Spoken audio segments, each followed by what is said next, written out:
Okay, guys, so we are live. So for those listening at home, welcome to the Dungeon Musings YouTube channel.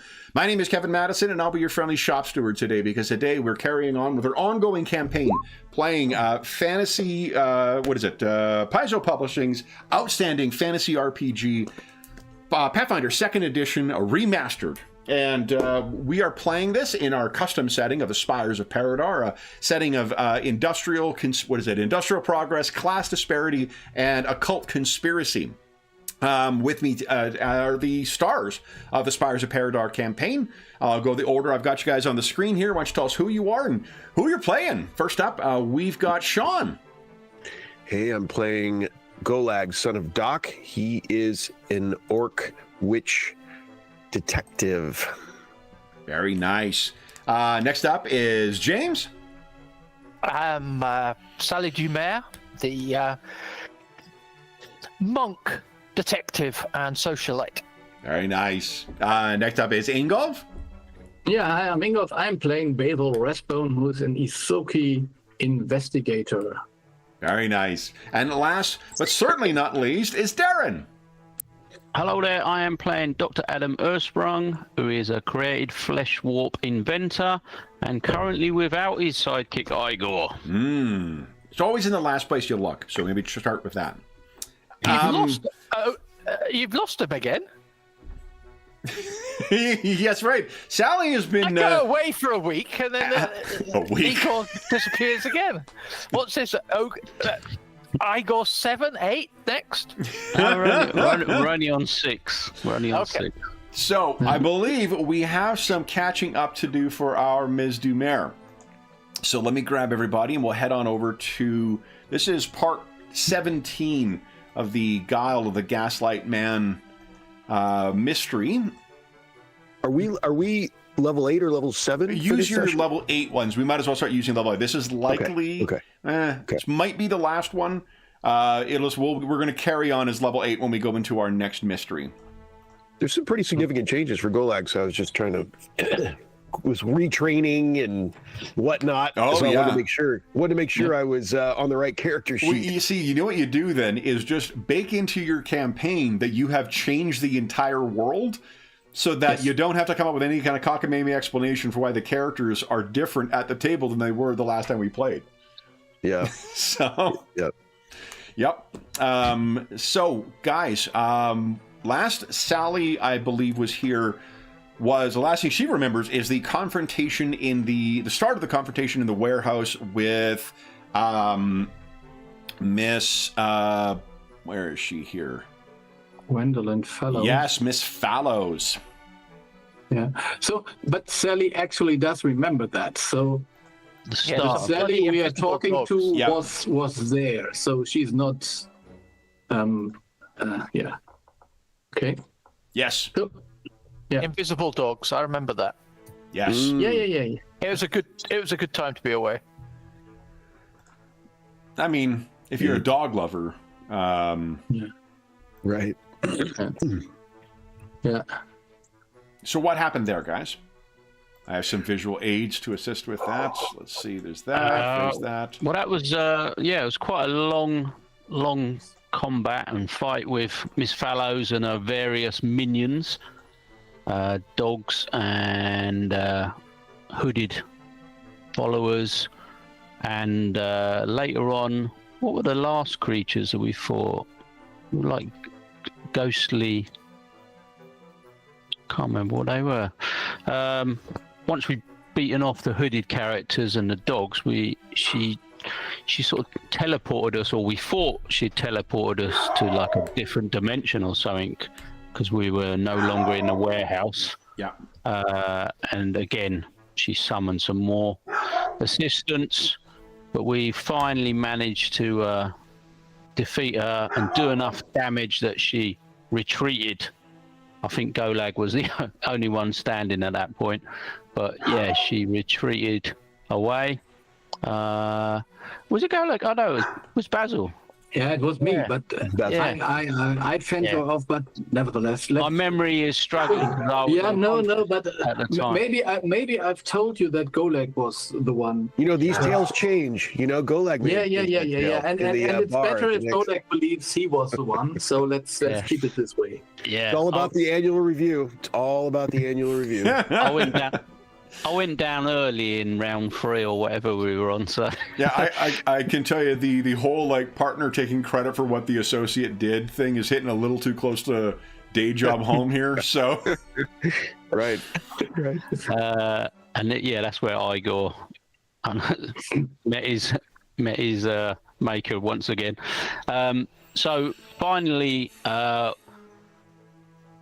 we were fighting Miss Fallows at the university, the family had been gathered, and the professor had managed to break this curse. The machinery started to spark, and it basically sort of untangled itself and sort of disintegrated in shatters of pieces among the warehouse. We returned to the warehouse. Seemed like we'd gone back in time almost, because there was a worker there doing his sort of day-to-day business and confused why we were there and where we'd come from. So then we spent some time trying to sort of work out what state the place was in, what Paridar had returned to, whether it had undone what had happened or if we'd carried on. And it seemed that everyone else had basically gone back to how they were, and we were the only ones that had any memory of this whole event. We spoke to the professor at the university. We was worried that he would think we were a bit crazy, but he seemed to think, oh, yeah, we've had some sort of communication about this before, have we? But he didn't remember any of it. But he understood and helped us try and piece it together a little bit. We spoke to the Mr. Babwell, and we've set up a meeting or a dinner to meet with him, because we're still trying to help his sister, because she's been put into the institute because they think she's mad because she keeps going on about this Mr. Saxon. Well, I believe that's what it's about. So we're trying to help him and his sister out. So we've set up a dinner. do you and remember? he's going to speak to her husband. Do you remember what Dr. Babwell recalled? Well, he had some strange sort of memories of her reaching out to him. Fallows sort of sending him a letter, and he'd put it to one side and didn't want to. He'd sort of decided not to take it any further. But he had some strange sort of, I don't know if it was like a dream or something from when he was younger. I think it might have even been when he was a child. He had some sort of dreams or something of these machines that he was going to build or create. So he had some sort of distant memories still there. And that's why he hadn't taken it up, the offer from Miss Fallows. So we were hoping to sort of discuss that a little bit with him, maybe at the dinner. So yeah, we were trying to sort of work out if anyone had any recognition of any of the events. Wasn't there something about the children also having nightmares about this Saxon guy and so on? So Basil wanted to talk to the children or maybe encourage them or something like that. So we had this. Yeah, they were having, and that had been over the last few weeks or a month or whatever, sort of while it was going on for us, they were having these. So they still had some sort of connection to it. So everyone in that family seemed to have some sort of weird dreamlike sort of connection to what had happened, and Mr. Saxon, Miss Fallows potentially. So yeah, we're going to try and have a word with the children to explain it was some sort of nasty black magic or curse or something, and Basil had also suffered from it, and try and give them a bit of peace if possible. Can I just check? You're going to tell the children that it was some evil black magic, and that'll reassure them? Yeah. No, we wanted to tell them that actually, so the friendly red guy rescued them at one point. So, and he does exist, so they don't need to fear the other one. Hey, listen, that's what my father would have done, and look how I turned out. It's Exactly. perfectly reasonable. Yeah. The world is a Face up dangerous to it. place, Ms. I Dumir. got to face up to it at some point. Yeah. Children must know. Children must know. So yeah, we were trying to find out what sort of state Paridar was in and who was affected and who wasn't affected. Returned back to the office to be met by this cowboy hat wearing gentleman who come knocking on the door and announced himself as James Harker, was it? James Harker, correct. Yeah. And I think he introduced himself as Goleg's mother's lover, yeah. Yep, that does sound correct. And he said the Queen of the Black Sun needs his help. And he was talking to Goleg, sorry. Well, good luck, Goleg. Any questions, Ms. Dumir? No, seems clear. It's sad not to see Miss Fallows die horribly, but there you go. No, she got away once again. Yeah. She did swear to And even return, if though. and even if she had died there, it's dubious if she would have died now because Yeah. they somehow changed reality. Have we found out the partner's still alive? Mr. Babwell's partner. Yeah, I think He's alive now, isn't he? Yeah. He was. Yeah, He met you on the way out. that's right. Yeah. Yeah. Yeah. So he's he wasn't murdered basically. Yeah. Yeah. Not yet. But Yeah. Anything else, guys, that we need to touch on? I don't recall anything else that... I think Basil has yet to meet his number one fan once again for the first time. The little yes. There was something about that, and I wanted to have some kind of contact to the IOU people because I think we could start in a different way. Let me put it this way, not to have things escalate again. Although this Like, is it's the last- after, this is after the events with the Nalfeshni. You guys did. That is, but that is okay. That is professional rivalry. Let me put it this way. Yeah. And I think it's unclear whether you've lost contact with Skulldug yet, Golag, because you did that in the course of this investigation. When you were trying to figure out what was going on, you went to the Tuscan Tankard and could not find him.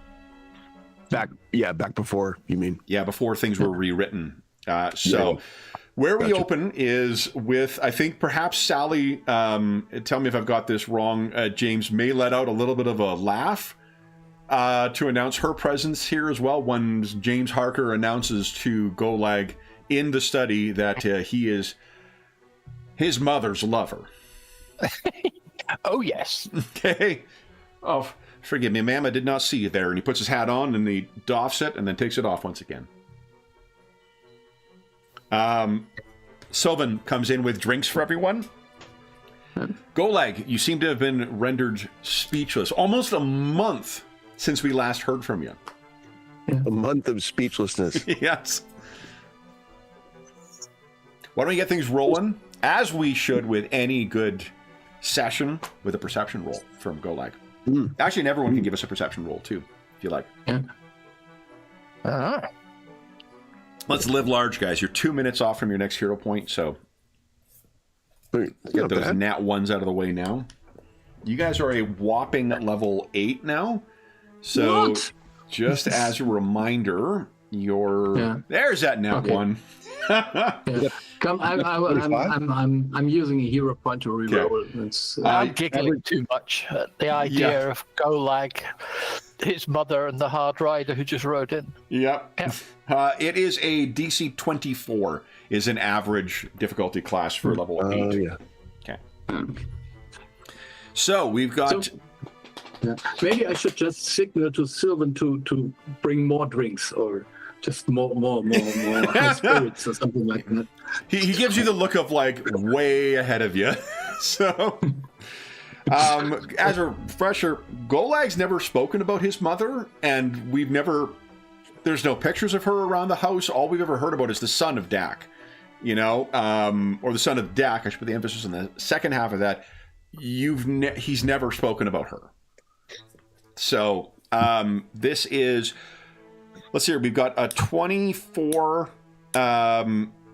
Dr. Ersprung, you're not sure what to make of this. Golag and Basil, both of you are fairly confident that, like, this guy seems earnest. He seems to be saying what or in meaning at least what he's saying. Everyone gets a hero point as well. He takes the drink from Sylvan. Thank you, sir. I can imagine that this is a bit of a shock. I do not mean to be so, but I don't wish there to be any misunderstanding as to what our. I care deeply for your mother, and I mean only that in a way of providing an introduction. When do we think I've last seen my mother, Kevin? Was it like a childhood thing, or you think it's more of You actually cannot remember. Okay. You have a vague recollection of she's an orc, and you have a remember of her being around. Give us a will save, please. Or else I attack? Basically, yeah, or your head explodes, so. Now, you could hero point that, I suppose, but... This is to remember something? Yeah, like, what you're feeling right now is, like, you're struggling to remember, and there's not even, like... It's a combination of two things. For one, you just cannot remember. Like, you know her, when you think of her, you know she's there, but you're struggling even to remember her name, and it doesn't bother you. Like, there isn't a emotional upset that comes from that gap. Mm-hmm. Which, yeah. That isn't what always happens in Paridar. There's times where you can't remember something where that would be troubling and whatnot, but in this case, it's not upsetting to you that you can't remember it, at least not on a visceral level. It may be troubling to you that there is that gap and that it does not bother you, but... It's more intellectual than emotional. Precisely, yeah. I'll hero point it. Sure, give us another will save. Nope. You can feel whatever the sensation is that you feel when your shadow tattoos squirm. Remember, you traveled to, in your mind, the Orklands when you became a witch and you entered into your pact with whatever dark force fuels your magics. But you couldn't point to that on a Paridar atlas. And I have no idea whether Mother has anything to do with that, like my magics or my reason for doing that. I don't know. I don't remember. I don't know. You know what? Do I know? Maybe there's there's a flush of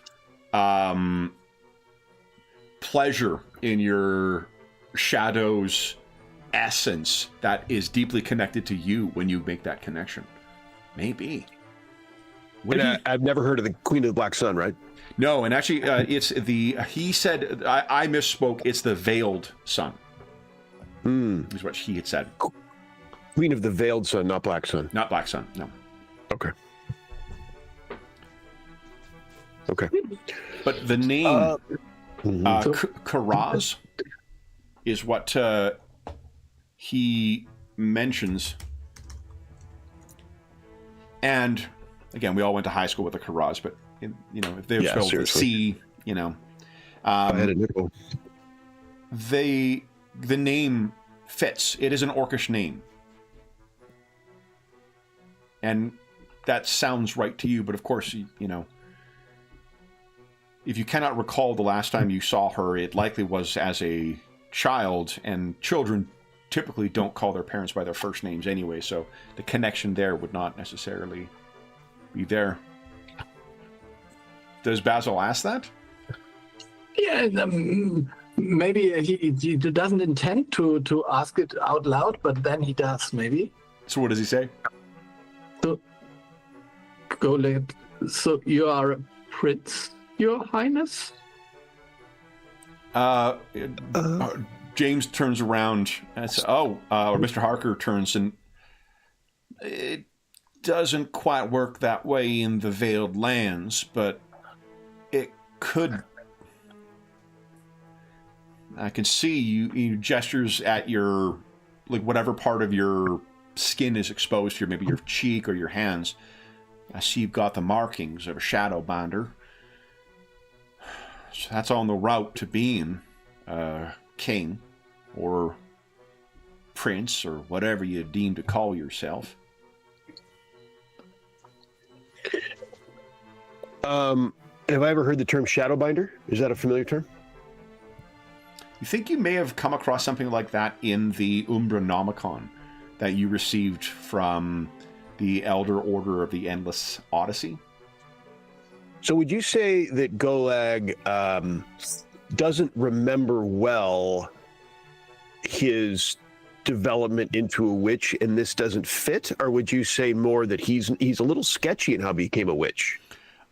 You do not have a recollection of what you went through to gain your powers. You're not even quite clear who it is you're speaking to, or what it is, perhaps, you're speaking to when you're engaging with your patron through your shadow.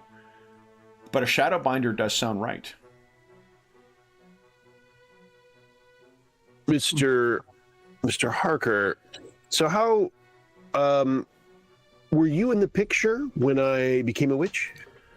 I cannot say I was. No. Truth told, I did not know why. I wasn't sure who you were. You see, I'm not from here either. I'm from a place called Coalpunk. It's similar in many ways to your Paridar, but it is a very different city, a very different place. It was a strange set of circumstances that found me transported from there, and I found myself in the Veiled Lands. I spent many years there dealing with and meeting many people. The memories of it are quite troublingly faded.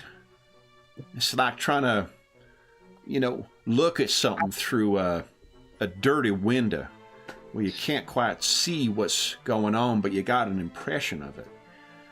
And I can tell you I'm not from here neither, but once I found my foot in here, I started to remember some things, and there was something in particular. See, I was, one night, I had someone come in to my place of residence, and, that feller tried to kill me, and I wasn't having none of that, so I killed him. But I found something on him, and when I touched it, it did. It helped. And he reaches in his pocket and he brings out a little metal box. Or not metal box, a wooden box. He says, may I show you?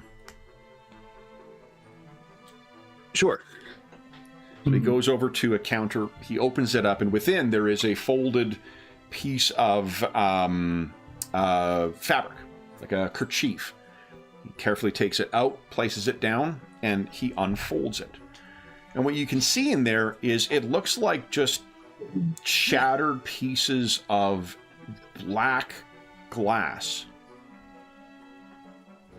And Dr. Ursprung, you could give us a crafting check, I think, You just may have an eye for, you know, putting shattered pieces back together in your head. You satisfied with that? No, I'll give that another go. I think he's pretty good at crafting, so... Oh, no. Okay. Destiny. So obviously these broken pieces were part of something that seems to have like shattered, and it looks as if he's tried to place things back together. It looks like obsidian, though. It's not glass. It is volcanic stone. So if anyone, you know, were to put their hands towards to touch it, you might warn them, because that's going to be very, very sharp.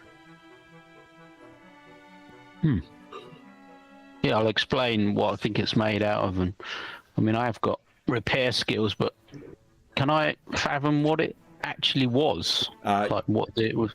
If you mention out loud that it was obsidian, he says, "That's precisely it. It's broken now, but it wasn't quite a rose, but some kind of flower. And unfortunately, in the fracas, I seem to have damaged it, and then while I saw its mostly intact form, it seems to have collapsed, and I've consulted with occultists. It seems to have some kind of residual magical aura to it. Now, the man who attacked me, he was an orc. And he had markings similar, not the same, similar to what you got. The Brandons. And I'm not sure if it was seeing him or touching this obsidian rose or what, but that's when I remembered her. And I've had other memories coming back to me. That's when you remembered my mother. Oh, indeed. And trust me when I tell you, she is a very hard lady to forget. Mm-hmm. I don't remember the particulars of it, but I know that we fought against someone, Zolrek, the Sunslayer, a tyrant from the Darklands. We fought to put her back on her rightful throne. Time is moving strange, though, so I don't know how long that was. I did not find myself back to Coalpunk, and I've not met a person in Paridar who's ever heard of Coalpunk. But I remember its towers. So we've heard that there have been attacks and murders linked to markings and symbols similar to the ones that Golak bears. Indeed. So you might be the only witness who can describe the attacker, maybe. Well, unless he stepped himself out of a grave, and I'm not saying that's not possible. Oh. That man who attacked me, he ain't around no more, but that was 2 years ago. Oh. We are talking about a recent spree of murders. Indeed. That is what brought me here. You see, there is someone with whom I believe you're familiar, Miss Annabelle Carrington, a reporter. Yes. Well, it seems she's been following up on them murders on account of I have been, while not a native to Paridar, Paridar has been very good to me. And I've managed to make, as my mammy would say, something of myself. And it was in the papers 2 years ago when that feller attacked me. I didn't think nothing of it at the time, but your father was involved in that investigation, Mr. Golag. I had the occasion to meet him, and I didn't think nothing of it at the time. but when these more recent murders were occurring, I must have been lost in my own life here, and Miss Carrington reminded me. Are y'all native to Paridar? We don't know, actually. Basil has memories of it here. Yeah, Sally's the only one who definitely has memories of having grown up elsewhere. And Adam is very much a child of Paridar. But yeah, he says, you find, ma'am, that the more time you spend here, the more time you stop worrying about stuff outside of it? Oh, indeedy. It's very fishy. Oh, and it's well put. In spite of being reminded of my love, Karaz, I seem to have had my mind stray. So meeting with Miss Carrington about this murder and hearing about it, she had mentioned that the Order of Saint Sylvester had somehow thought that Golag here was involved with them murders on account of him having the similar drawings on his face and those paintings what are making the rounds. When I heard the connection between you and Doc, that's when I remembered it. You're not just the son of Doc, Golag. You are the son of Karaz, Queen of the Veiled Sun. And while I don't remember it, those markings that you've got as a Shadowbinder, your mom has the same.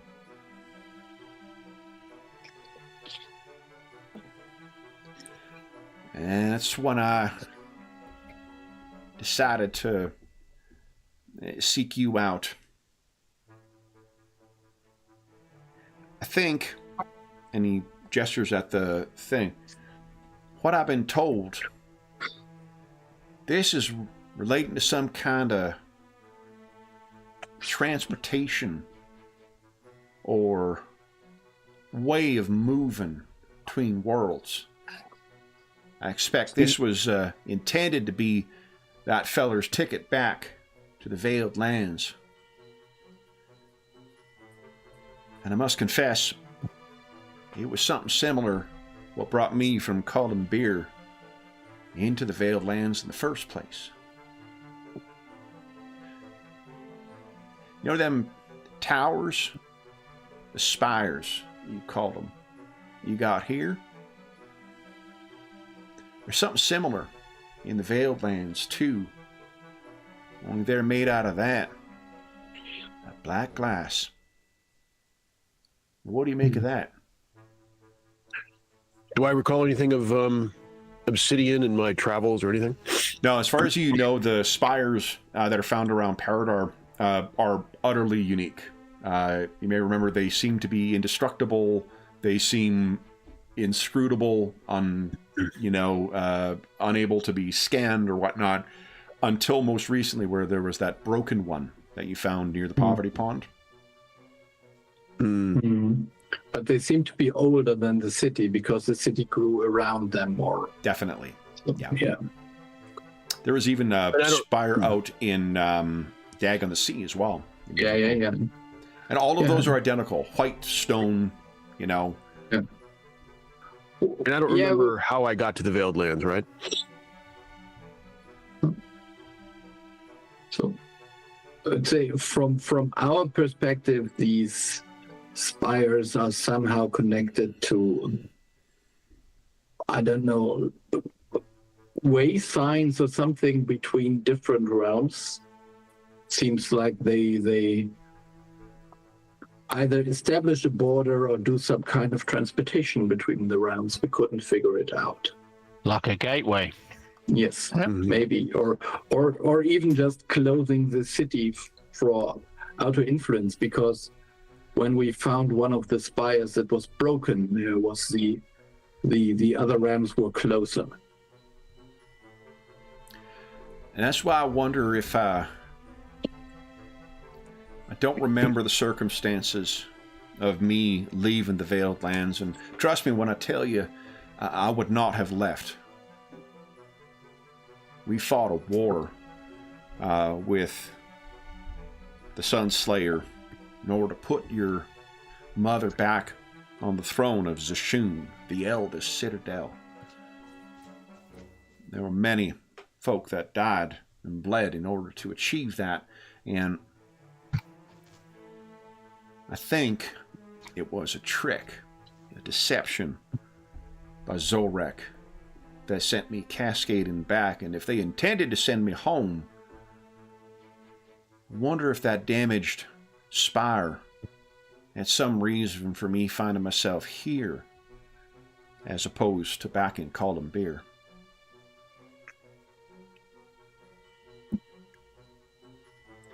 Coalpunk is not in the Shadowlands, is that right, Mr. Harker?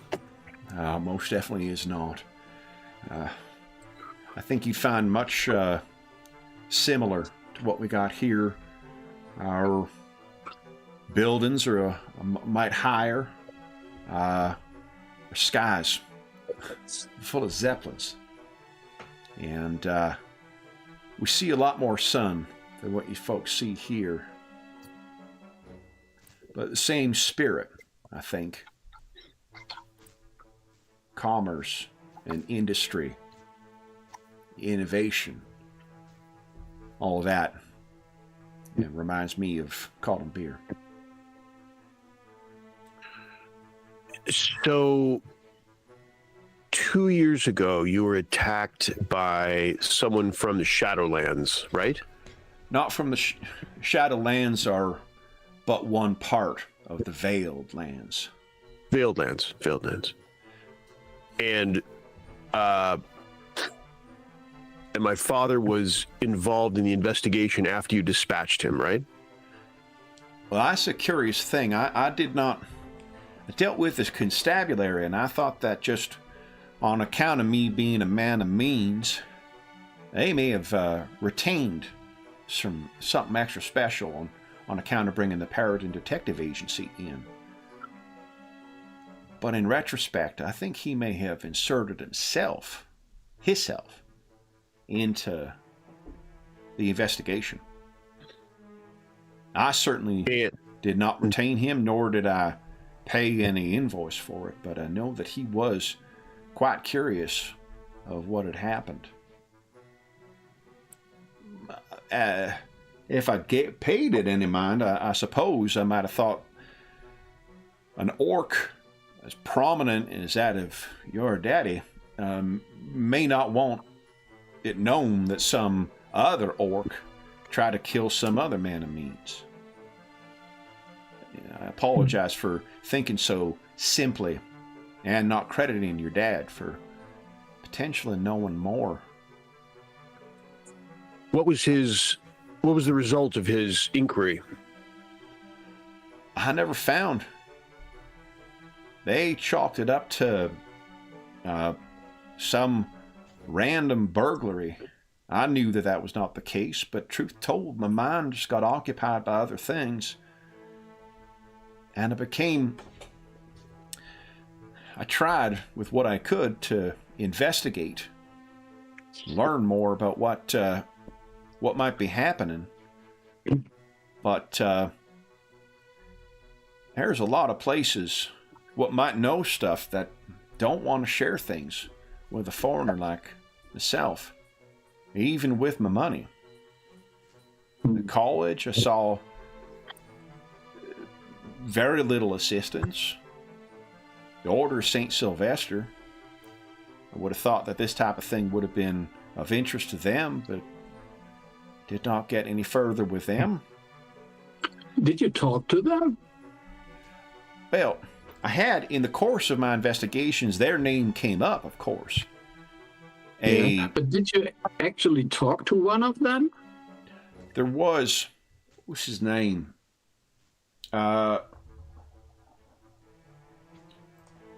He was surprisingly a friendly feller. Morgan? Sir Archibald, maybe? That's his name right there. Yeah, That's right. Archibald. Yeah, Archibald Morgan, yeah. Yeah, he's a very nice person indeed. Oh, indeed. And it seemed that if it was of interest to them, they never came back to me for nothing. Nor what I've been looking for, truth told, was to find some way of get myself back to the Veiled Lands. That's all I've wanted until this place just makes you forget about that. Yeah. Well, This place makes you forget about everything that happens farther back in time. indeed. I've been trying to remind myself every day. And these white flowers, what are everywhere too. Mm. I've never experienced anything like that. Not in Coalpunk beer, and admittedly, my memory of the Veiled Lands is, and I don't remember them having much in the way of vegetation, but nothing like that anywhere. Flowers, what grow out of any plant, but nobody bothers about it, makes songs about it. Can you remember your home, Ms. Dumer? No. Not really at all. This is what brings me here, and why I'd be so bold in my declaration of my interest in this Guile.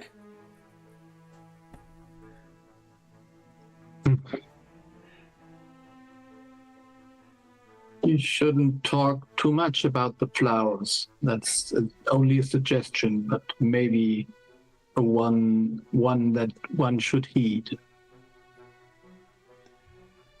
You're talking about them fellers with flowers in their lapel. The ministry. I'm talking about them and the flowers themselves. There might be more about them. We don't know. Wow. I learned to... Truth told, it was sentimental thoughts that prevented me from turning. He gestures at the shattered obsidian bits.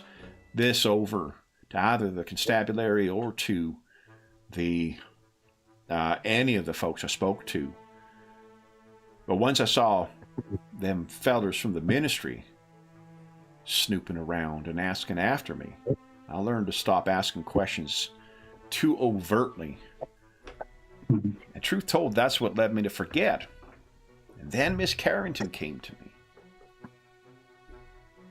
me. Do you know, Guile, that of those murders that occurred, there wasn't no similarity between all of them, at least not when they were living, and that while they do seem to have been killed by the same person, do you know in the last week, every single one of them broke themselves out of their graves?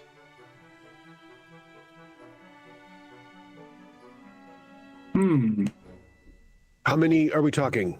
I believe there was 7 murders. Is that right, guys, or am I off? I'm not. I mean, the world just changed. So. I would suggest you didn't tell us the number, but Yeah, I don't think we got a figure on it. But Because he showed some when he met with Barnabas Steele. Yeah. he did say I a think number. he- Just Yeah, a number of murders. or something. Yeah, so what I you can don't tell you is think- there's 7 murders. And each of them had those strange markings, and you recognize them, Guile, that they were not, they weren't summoning the way that yours were. They were like teleportation. They were designed with a different kind of, different school of magic than what you practice typically. Have we seen anything in the news about the 7 coming back to life? It's been suppressed thus far, but Ms. Carrington was working on a story when she came to see me about that. Can you decipher the magic if we could get you pictures or drawings of the symbols that were on the dat? Yes. While my dear queen was gifted in such things as well, I'm a simple soldier, a cavalryman. I don't know nothing about that stuff, and it's part of the reason I'm on the back foot in here. It's also why when our enemies struck, I found myself helpless. No way to protect myself against whatever influence this place has on your memory. But now that I know... So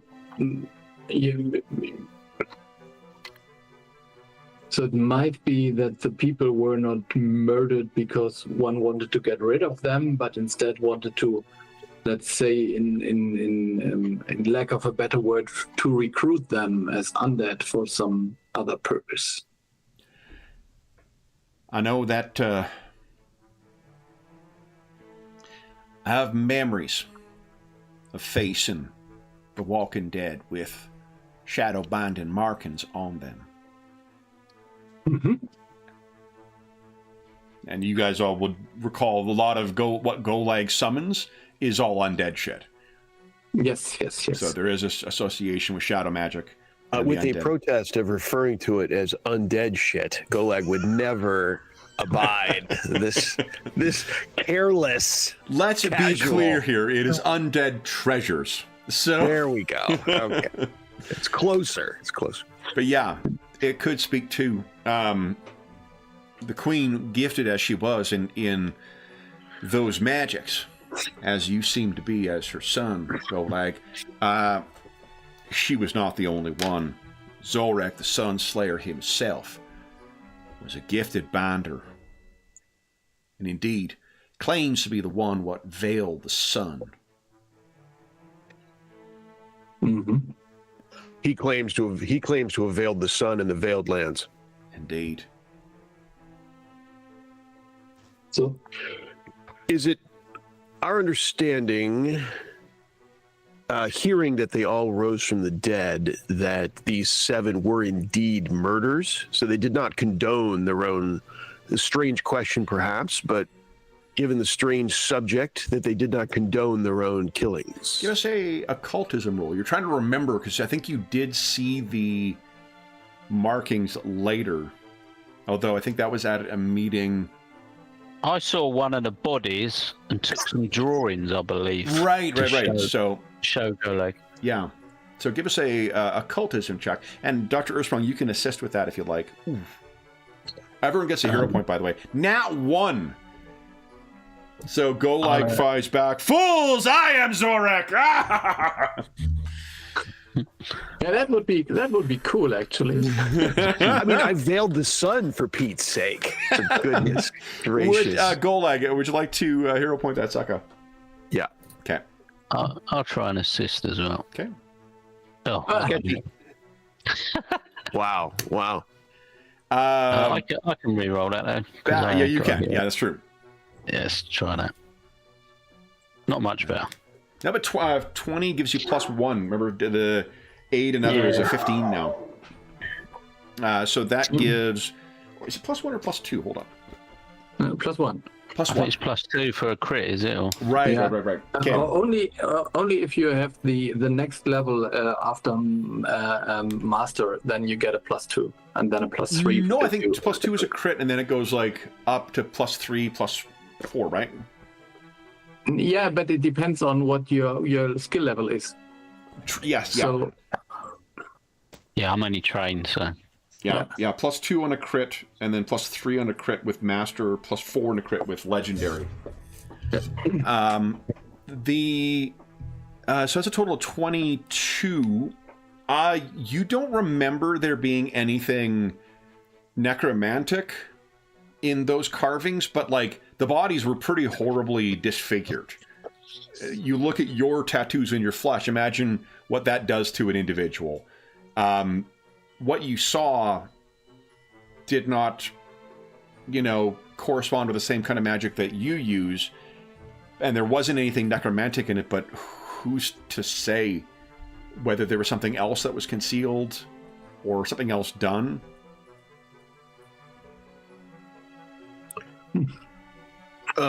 It's sure making a efficient use of the materials if you're using the bodies and the living souls to fuel one kind of magic and then use the bodies afterwards to also animate them. It may also be something else, like an opportunistic infection, as it were.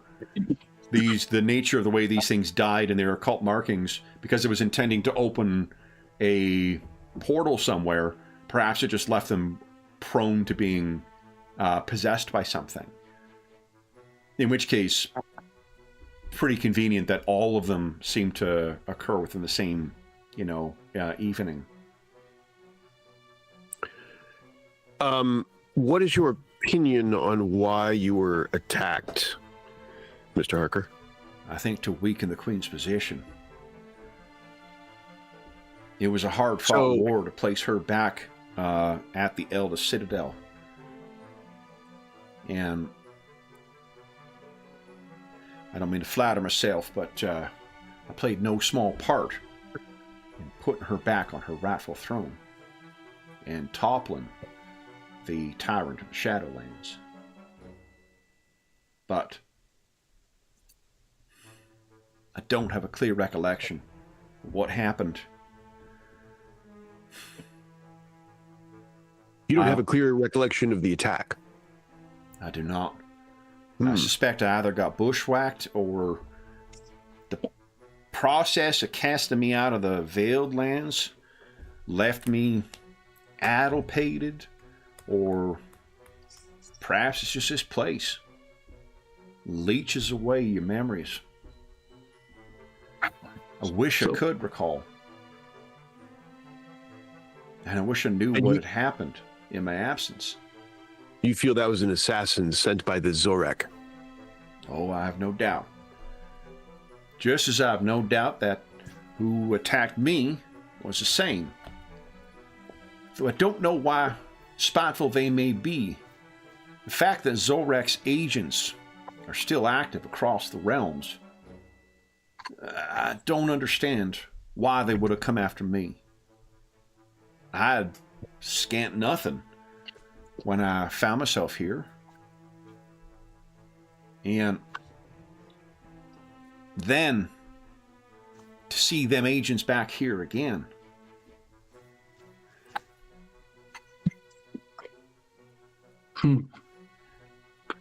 The Fowler... Go ahead.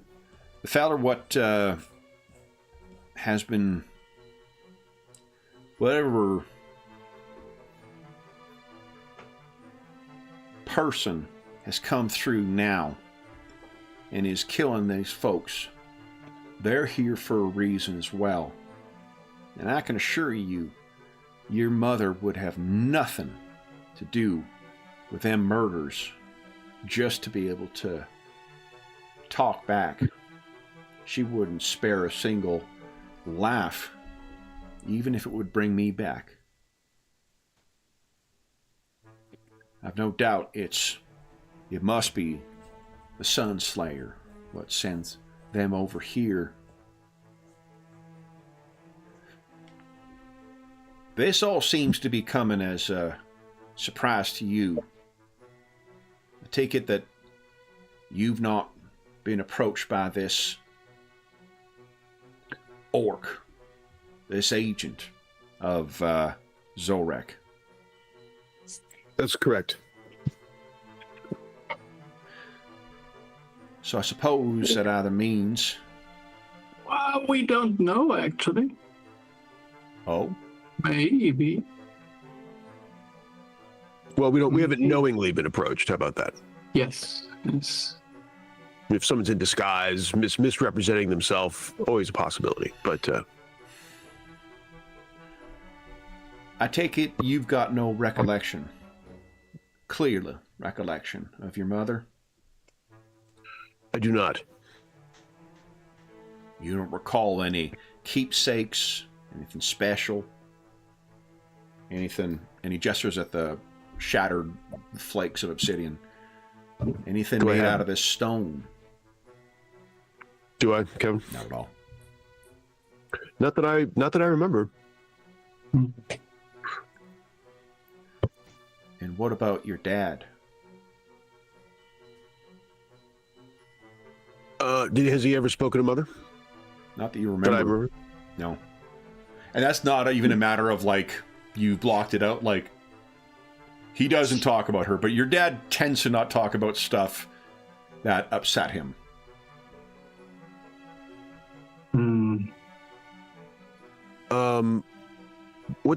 How did you make your money, Mr. Harker? Trading. Turns out that not only I may be a cavalryman by training, but I got a knack for shipping as well.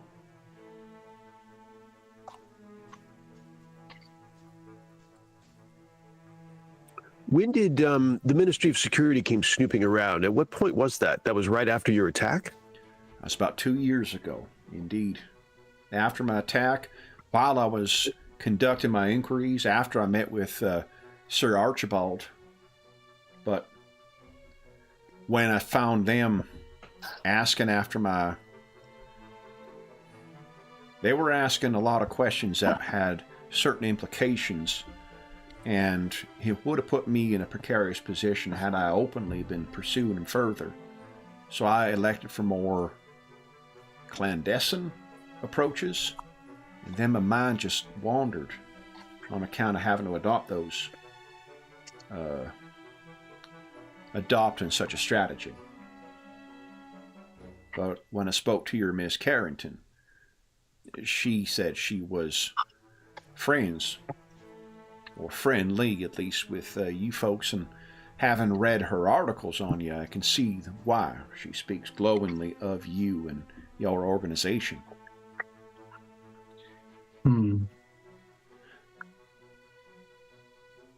You know where your daddy comes from? Do I? Not from Paridar. And I have no idea where he hails. I would assume, that he's from wherever you went in the Orklands for your training, but you hadn't actually, again, really thought about that. And the Orklands are not the same thing as the Veiled Lands, to my knowledge. You kind of refer to them as the Orklands in the same way that you refer to, like, the war, or that others refer to the war. It happened, but if you think too closely about it, you're probably not going to have a lot of clear ideas. So I'm not sure. I mean, they could be the same. Possible. Could very well be. I believe he came from the Orklands, but do you know something different? The Orklands. That's what I've heard folks refer to it as that. You mean the Veiled Lands? I think it's one and the same.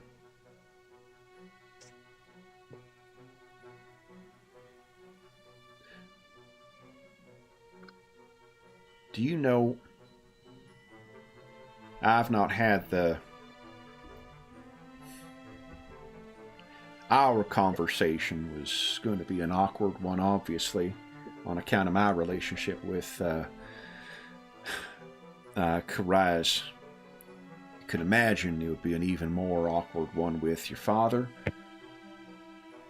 And from the limited dealings I had with him, he did not strike me one as taking news of being cuckolded terribly well.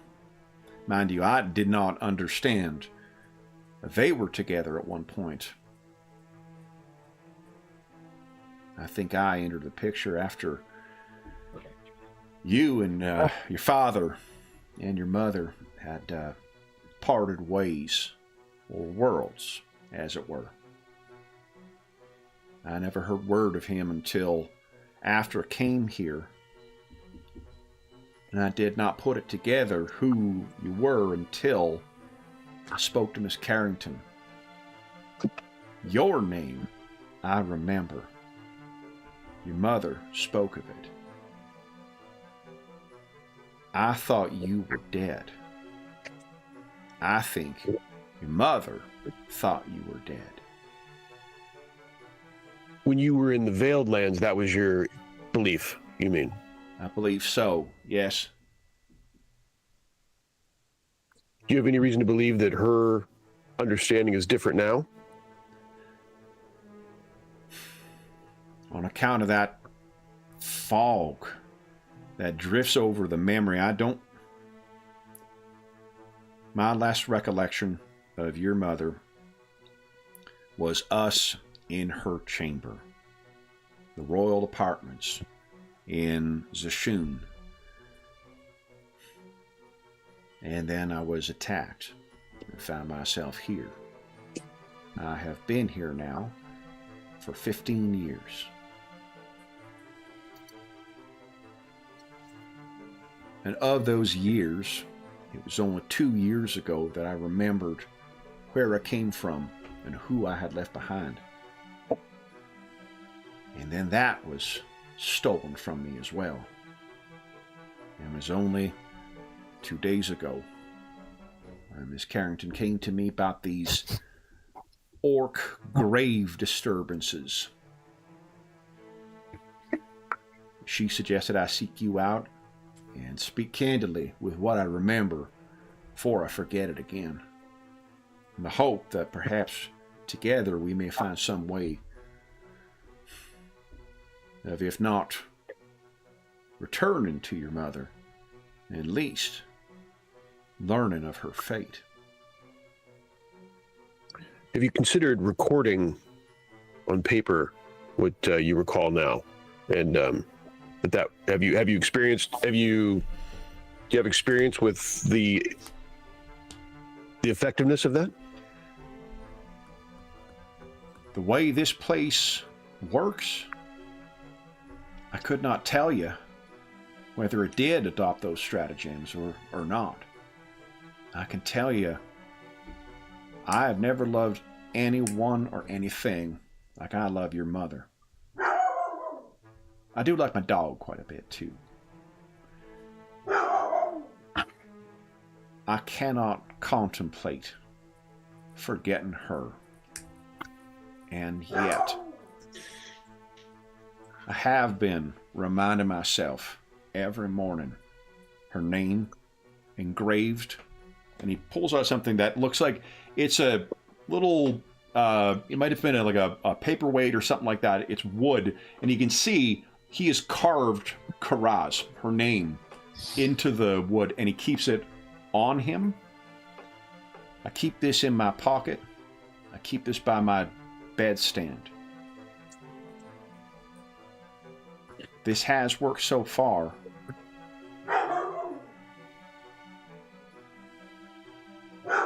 But I feel like this place, the weight of it, is towards forgetting. And I don't know why. Say it again. You feel the weight of it is towards forgetting.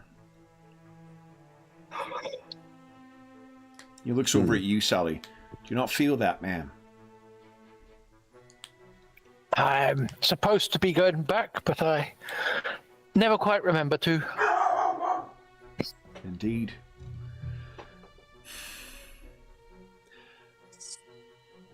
I'm, as I said, found myself fortunate in the shipping trade. Miss, I take it you are Azar Ketty. You familiar with what a Sargasso is? It is a almost forest of plants. Yeah. And a place of dead winds. Yeah.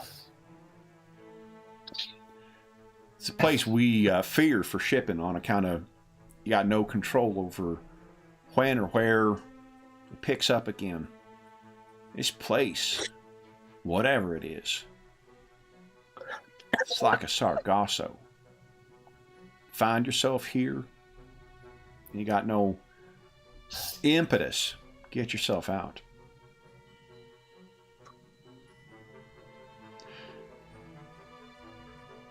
So go like, well,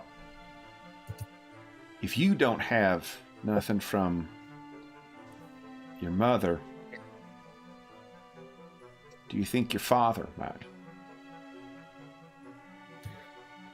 I think he's more likely than I am. I mean, I would think I would, but I don't. And so, yeah, and you kind of like it's sort of a point of pride on your part that whatever you had, I imagine you left that shit behind when you set out on your own to set up your own company, right? Yeah, I mean, I guess it would depend. I mean, I wouldn't think I would leave behind things with my mother just because I was setting up my own business. I mean, that wouldn't really track. So, I mean, if I had a memento, I would keep it, but I don't know of one, you know? No, you don't, and you can't think of anything you've had. Yeah. Yeah, I would think it's more likely that he would have something from her, that he would have more information, and that he would be more likely to know about this. Is it you were thinking, Mr. Harker, that this effect on memory is because the sun is veiled? Do you think it is the veiling of memory has anything to do with the veiling of the sun? He looks over at Ms. Dumer. He says, "Ma'am, I take it you're not from the Veiled Lands yourself?" No. From my memory, I'm very much of these physical lands, if far away. And down below. And down below. In a much nicer, cooler, darker place. Yeah. He looks over and he says, I don't think it's that place, sir. I think it's here. The veiling of the sun, whether done by Zolrek or otherwise. There's something else at play there. I just cannot recall the particulars of it. But I don't think that's the reason I'm forgetting. I think it's this place. I can still remember what it's like to spend an afternoon in the park and call them beer, for instance. Now that I remember where I'm from. But them things that would prompt me to go elsewhere, that's what I forget.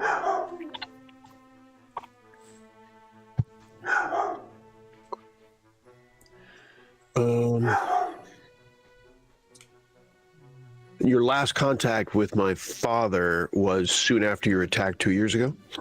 Indeed it was, and I cannot tell whether he knew who I was, at least in relation to your mother. Although I did mention her name. And I mentioned where I came from to those initial constables what attended. Because I thought that it was a killer sent by Zolrek.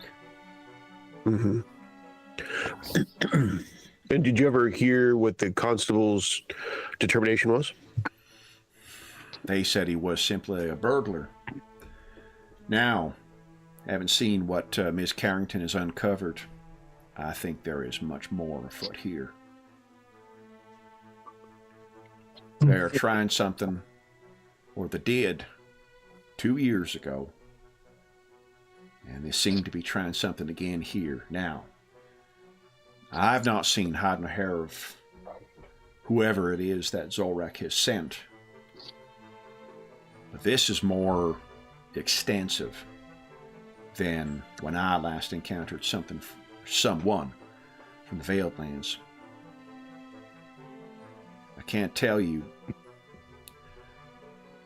person what attacked me last time, I thought a trick of the light. But I'm certain they had dark tattoos, just like yours. But when you saw their bodies in the light, it was only scarring. And the tattoos were gone. I think perhaps it's shadow binders he's sending through. I don't know what magic they may be working or what they're looking for. I know it don't involve me, and if they haven't come to you, I don't think it involves you. But I cannot think that it does not involve your mother. Would you describe my mother as a Shadowbinder? One of the most gifted. Hmm. The Veiled Lands, sir. It is wizard tyrants what rule most of them cities. Your queen was the grandest of them all, which is why she held the eldest citadel. I think the expectation, if you were bound so, Golag, is that you eventually would take the place king of the eldest citadel. And there's a briefest moment where you have that flash. Remember when you were looking at that painting of you atop a ziggurat surrounded by throngs of worshippers? That's what pulled you back when you tapped into the white flowers. Remember the white blossoms? You tried connecting with them. It was that vision of yourself atop a ziggurat as painted by your chronicler. Do I have any paintings left of any kind that she... You turned the only painting you had, which was you atop a ziggurat, over to Professor Morris Watsonful for one of his colleagues. That was it. That was the only one. Mm-hmm. I mean, they are effectively like, Black Velvet Elvis of Paridar, so I'm certain you can go to a neighbor and get one, but... Yeah, they're hot. I mean, they're obviously hot. Oh, with subject matter like this, like, how could they not be? Come on. Be honest.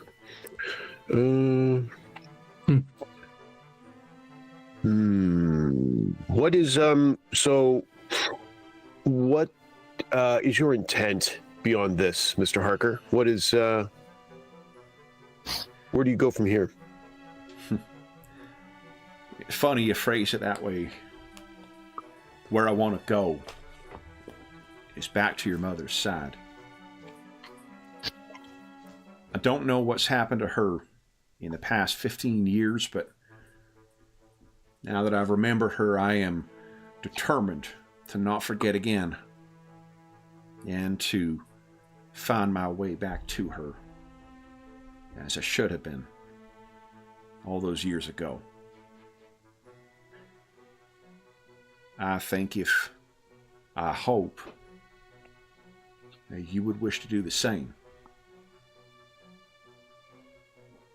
I cannot tell you what has happened to her in that time, but I can tell you they would not have removed me if they were not intending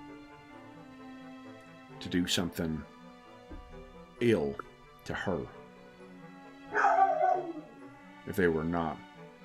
Pardon me, sir, there's too many negatives in that sentence.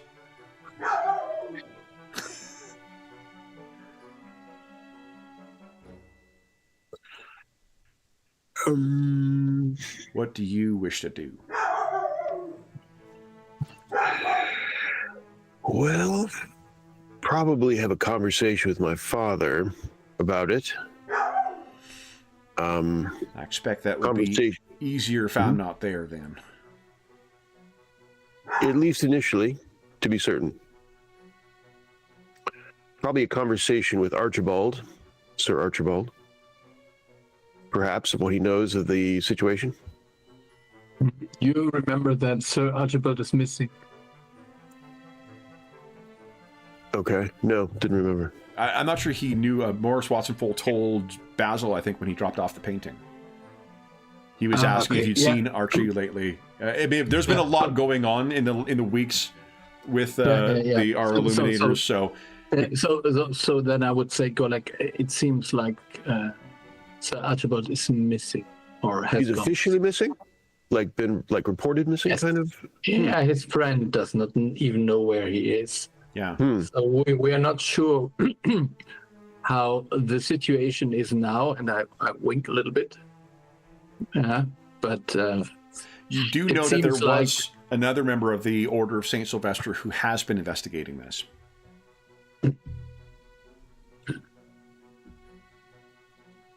Do we know who that is?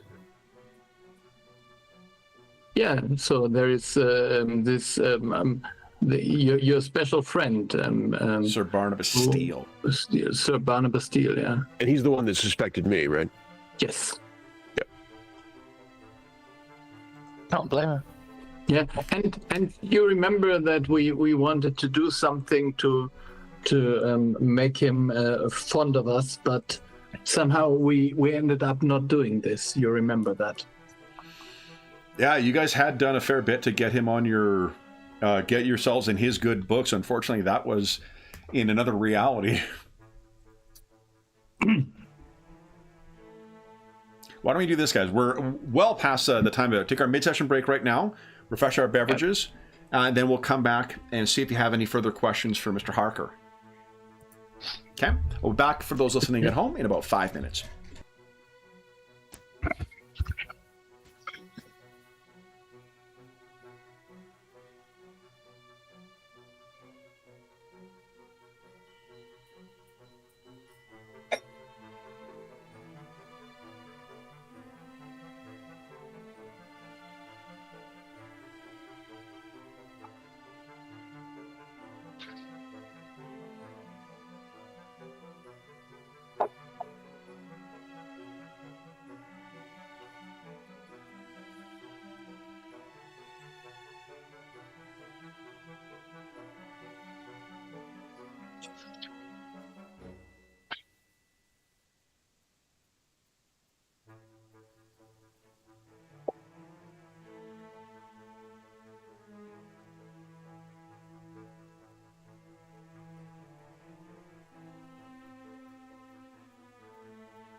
Tell me, Bobby.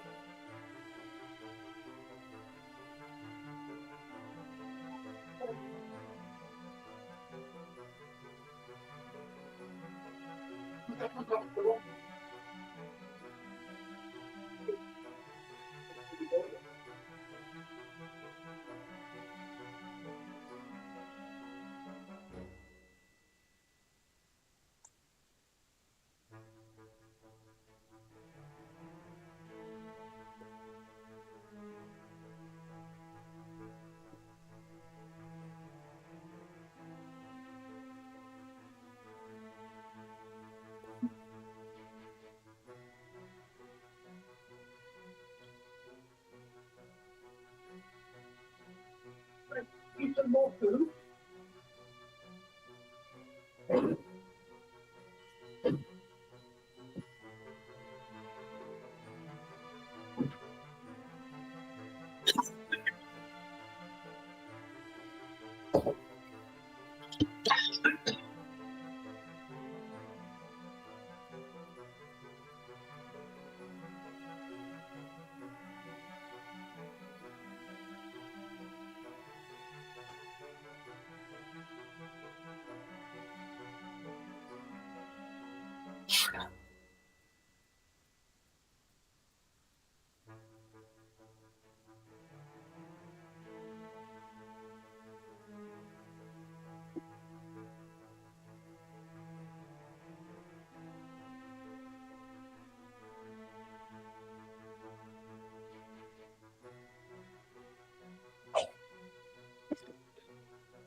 All right.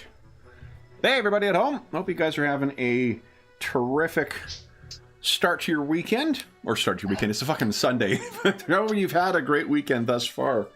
My goodness, I'm optimistic about a good afternoon. Hey, THX. Hey, Epps. Wayne. And Mark. How are you guys doing? Hope your day's going well. We have a beautiful early spring day here today too. So Anna Banana did not want to come back in. Okay. Dr. Ersprung, any... Oh, here we go. Everyone's coming back. Oh, I'm everyone. That's cool. I've gone up in the world. Of course. You're the most important, obviously. It's the way I shimmy.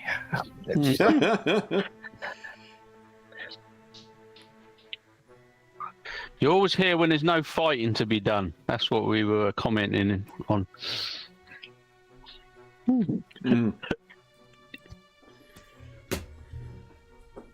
Okay.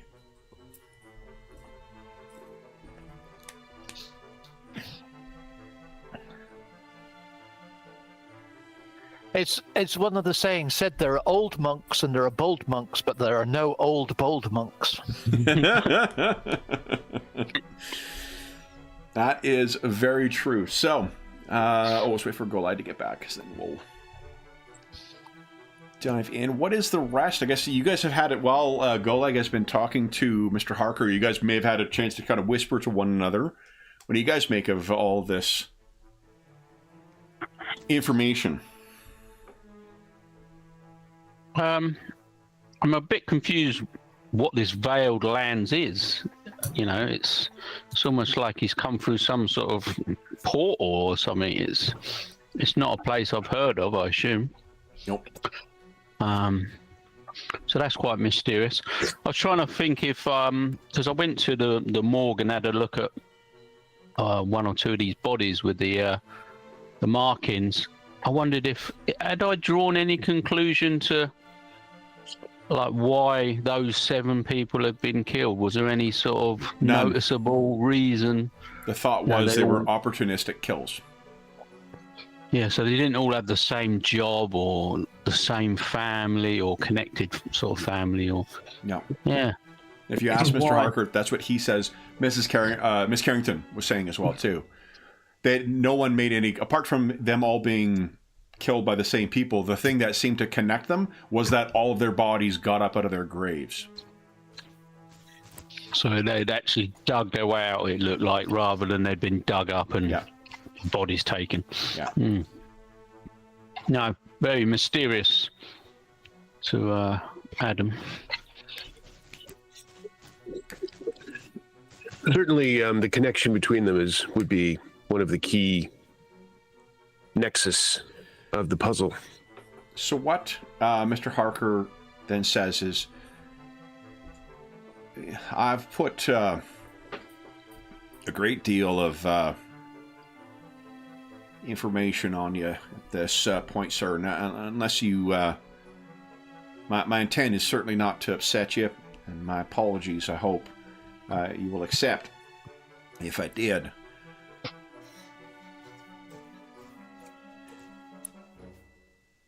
And he puts his card out, and you can see there's Harker shipping, or Harker Transportation, I think is probably what it's called, on his card. You can contact me there, and if it helps to offset something, I'm happy to retain your firm so that your colleagues won't be doing this kind of work on a pro bono basis. But if I never see the towers of Call and Beer again, sir, it don't matter to me. I've made a good home for myself in Paridar, but I could not go to my grave without doing all I could to try and get back and see your mom. And it seems that someone here in Paridar knows how we might do that. Well, I appreciate that offer, Mr. Harker. I take his card and peer at it. I may take you up on that offer of securing our services. Do you intend to follow up on this any further at this time? Like, do you have any other meetings scheduled, or? I'm not aware, apart from yourself and your father, I'm not aware of anyone else having connections to your mother or the Veiled Lands in any way. But I do find myself somewhat catching up on 2 years of undone work. And I can't trust my memory, neither. So I don't know whether I had looked into this or had not. I'll be reviewing my financials to see if that will shed any light on whether anyone else was retained or paid. And if this is something you would like to see through too, sir, then I will be happy to keep you involved.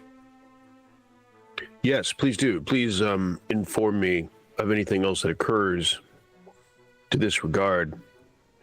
And for if certain. you could do the same, I would deeply appreciate it.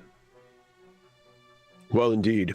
And like I said, maybe we perhaps going forward we'll contact you again, but very soon. But perhaps going forward it'll be in a more formal. Our relationship will be more formal, meaning business oriented. You've not been contacted by the constables or by the Order of Saint Sylvester regarding these murders, have you? Not at all. It seems it was only Ms. Carrington who put that together. All right, then. Anyone else have any other questions for Mr. Harker? Well, we will be in touch. Let us. He puts his hand out to shake. Yeah, take it. Okay. It's a pleasure to meet you, sir. You too. You too. For certain. Much to digest. Indeed. Puts his hat on. Gentlemen. Ma'am. And as he's heading out, sir, fine choice of whiskey. And Sovin says, indeed, sir. And he leads out. You can see he goes outside, flags down a cab, and then he is off. Sovin says, will there be anything else, sir? Not right now, Sovin. Thank you. Very good. And he leaves, leaving the four of you.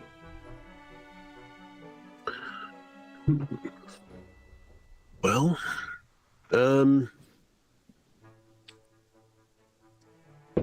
quite a mystery. I mean, it has so many tentacles. I feel like we should. He ignores Basil's face and presses What an ominous choice of words. The mystery has so many tentacles. Why are you saying it such a way? So many mandibles. Mystery. Interesting, yeah. That's better. Says Golak. So it seemed I feel like we should take him up on his offer. Of having him retain us, and pursuing it. I mean, the obvious are meeting with my father, meeting with probably Steele, Sir Steele, probably meeting with the reporter Carrington, obviously. We should definitely meet Miss Carrington. What's that, Mr. Muir? We should definitely meet Miss Carrington. Yeah. This is. I mean, I think we probably this is a list that we probably can't pass up. There's probably more beyond this, but this is the low-hanging fruit, I would say. I wouldn't mind having Mr. Harker have a look at the painting. I mean, if we were contacted surreptitiously by the Veiled Sun, it would seem most likely to have been done by what's her name? Who can? I think you probably want to speak to Vesta King because she's the artist. That's what I'm asking. Where's her inspiration come from? You know what I mean? That's what I was fishing for. Her name. Miss King's bound to be on that list, and I wouldn't mind Mr. Harker having a look at the paintings to see if it jars any of his memories. Because he seems to work that way, like with the object in his pocket, for example, and whatever. And Ms. Carrington, I believe he said, was the trigger. The conversation with her was the trigger of him remembering more, if I remember correctly. So perhaps an actual visual stimulation of the picture will have him be able to come up with something else. All these things these were my immediate things that I was seemed to make sense from the great deal that he imparted. Unfortunately, there's probably not much to be done about the Ministry of Security. Meaning, we don't really have. It's hard to say it would be hard to say we have a contact there exactly. Obviously, and what they would be willing to impart to us, what kind of conversation they'd be willing to have. I mentioned them because I think they obviously know something about it, but I don't know. Unlike everyone else I've mentioned, I don't know how able we are to have that conversation with them. In fact, it would just put us on their radar sooner than we otherwise would be. Or do you remember your last meeting with a man from Miss? Vaguely, I'd have to check my notes. It was with your father in the back of the Tuscan tankard, and it was at his introduction.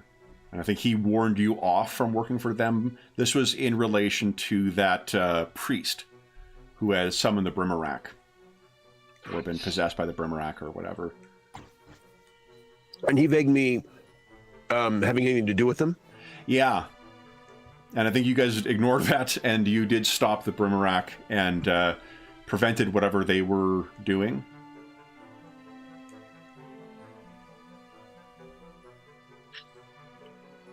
That's not surprising. I don't really even know who we.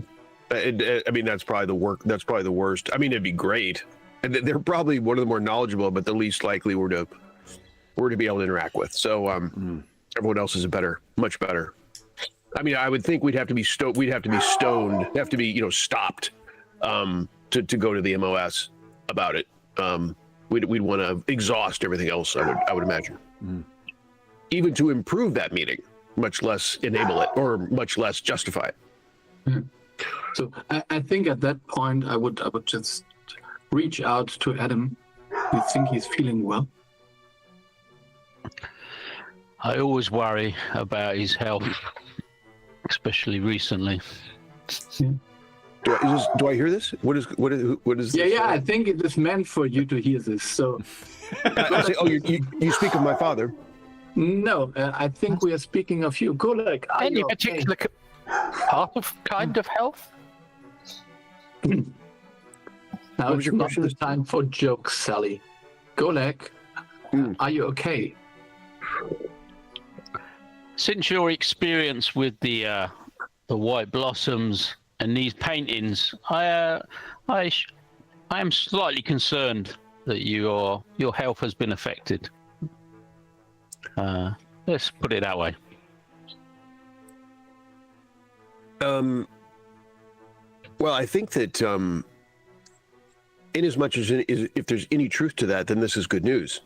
If you've hurt your hand, to learn how you hurt it is positive. Possibly hurt it is positive, not negative. I mean, if I'm affected at all, and if you're then this is one more thing to follow up on. This is one more impetus.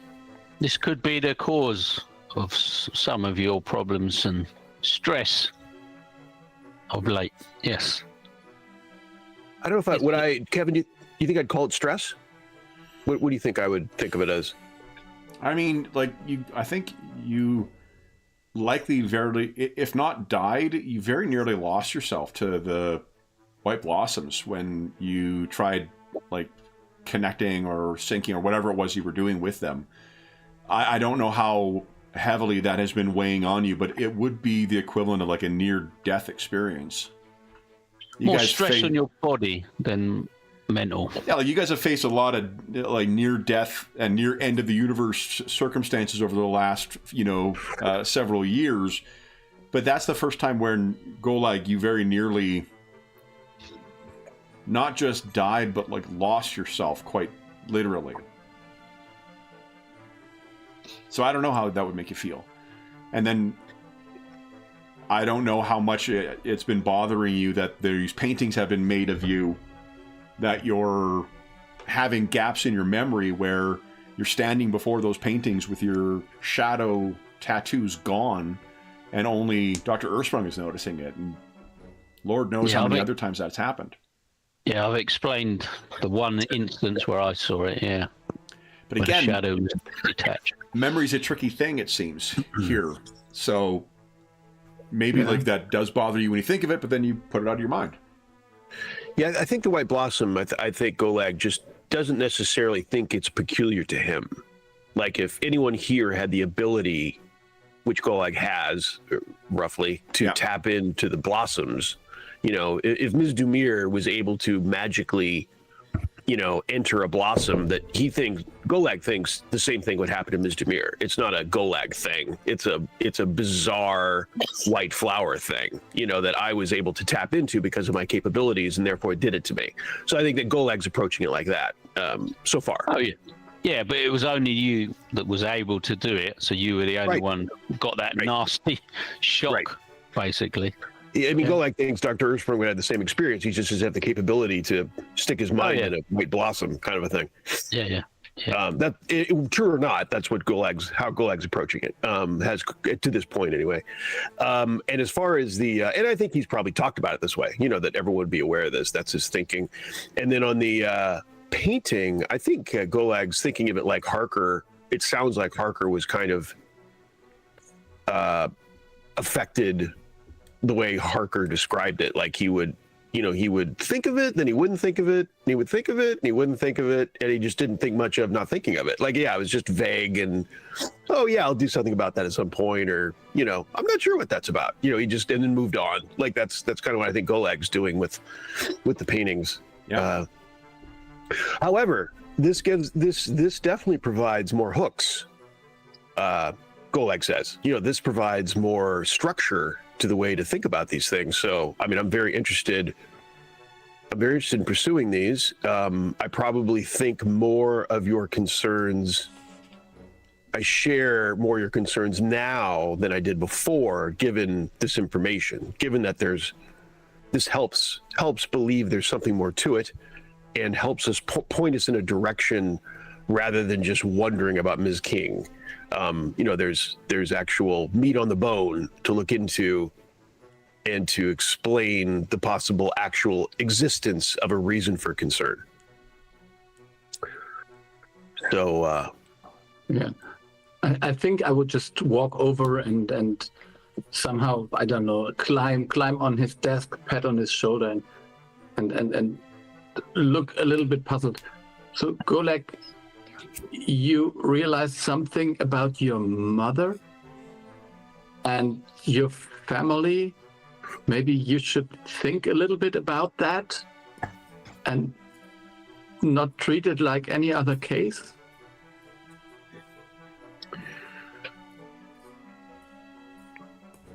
And then I'm down, and then just I think he's willfully ignoring what's going on. So maybe that's his way. It's got to be a weird circumstance too for you, Golek, because you don't have the memories with her, right? Yeah, or nor the emotions. I mean, yeah, you know, like the feeling, the absence. You know, the whole like absence makes the heart, you know, fonder thing. What if you never notice the absence? Yeah.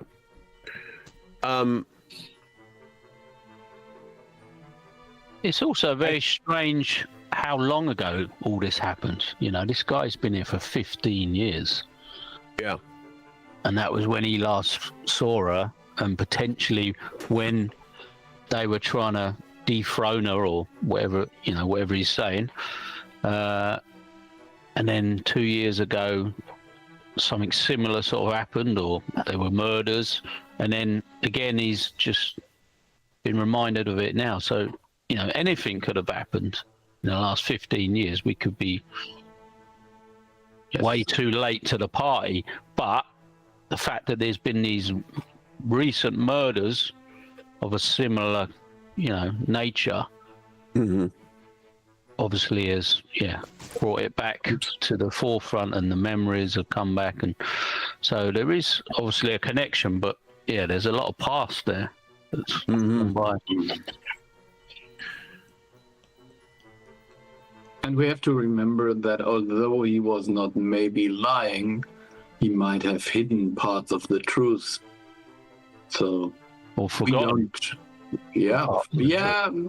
Or hidden them on purpose. So, we don't really know. So I'm not sure whether we should trust everything he says. There seems to be, at least he seems to be convinced that his story is true, but we have found other people being convinced of something that wasn't true either. So, indeed, I mean, I seem to recall having some thoughts about this even regarding our last case with Ms. You know, who hired us. What was her name? Babwell's sister, wasn't it? Yeah. Ms. Turner. You know, Ms. Turner, others were concerned about her, you know, which she was right in the mind. And so, you know, could everything be trusted? So we had a little bit of that in the last case, and maybe to some minor extent, one always keeps that in mind.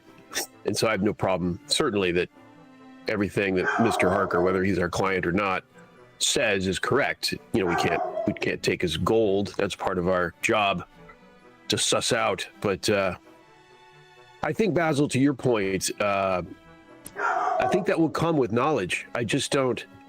It may be strange that I don't interact with my family the way most people do. And so your comments are understandable, but it is different.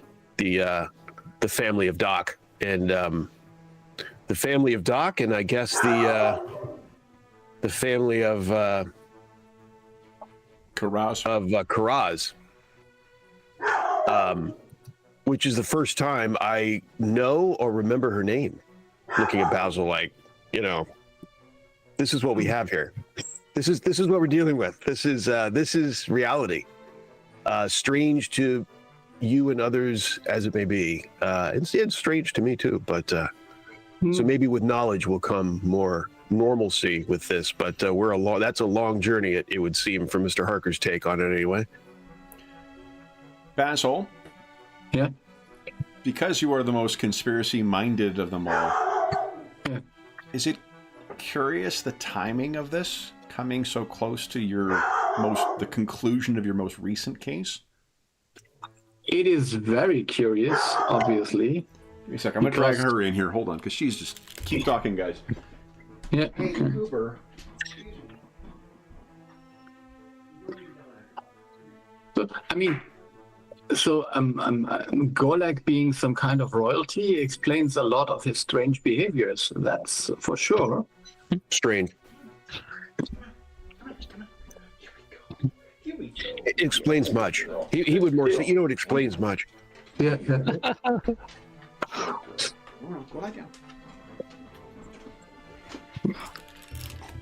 So the kids across the street have set up a lemonade stand. So we only have a half hour left in the session, but like it would have been non-stop yelling. So I'm glad I went and collected her. Hey? Yeah, good girl. You tell them. She hates that. Lemonade stands are very suspicious. She's just a very, she's very particular about permits. So that's all she was yelling, Where's your permit? Where's your permit? Yeah. Where's your permit?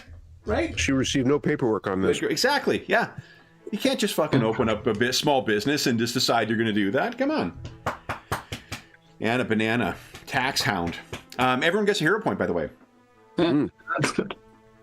So, then, sorry, what did I miss? And if anything? Yeah, no, I just was joking that some of Golak's behaviors are now explainable, that we know he's royalty. But Basil used the word strange, and so I went and said, well, I don't, you missed that part.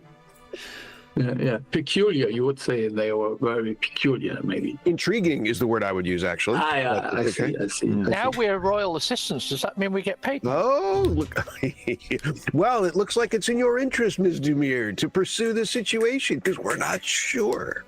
Yeah, but anyhow, I mean, so there is some connection to, although we are being told that there is no real connection and different kinds of dark or shadow magic or whatever from what Gwendolyn Fallow was using, but it seems like there is some like this paradise, some kind of hub in all of these strange realities or whatever, strange dimensions. I would even wonder if it is possible to reach the town where Mr. Harker came from by any normal means other than magical, from our point here.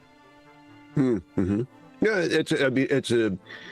it doesn't seem front and center, but at the same time, that's a good point. That's a good side, triangulation, if you will, area possible of investigation. Well, the common sort of spires between the two places, that seems a bit of a coincidence, does it not? That was a spelling of Coalpunk, by the way. Yeah, Coalpunk. Yeah. So this might be there, and I'm not sure what's going on. So. And that's why we investigate. Yeah, but each investigation only leads to more questions and less answers. You may be in the wrong line of business, Basil. You just realized this. No. Normally you have a case, I would say, and then you have some questions answered, and then the case is solved. But which each case we solve, we get more clues that there is some bigger case working in the background. There is one way that your profession has a great deal in common with both my day job and James's day job. More billable hours is always a good thing. Indeed, but Basil, you sound a bit like my father with that statement. This big picture, this stories within stories, lies within lies, cases within cases. Suddenly had a deja vu with a fatherly talk. Well, it's curious because you don't really know a lot about your father's background either. If there is that much value in learning the truth, such as it can be learned in Paridar, what better position to be as a foreigner than to come in and learn as much as you can about it?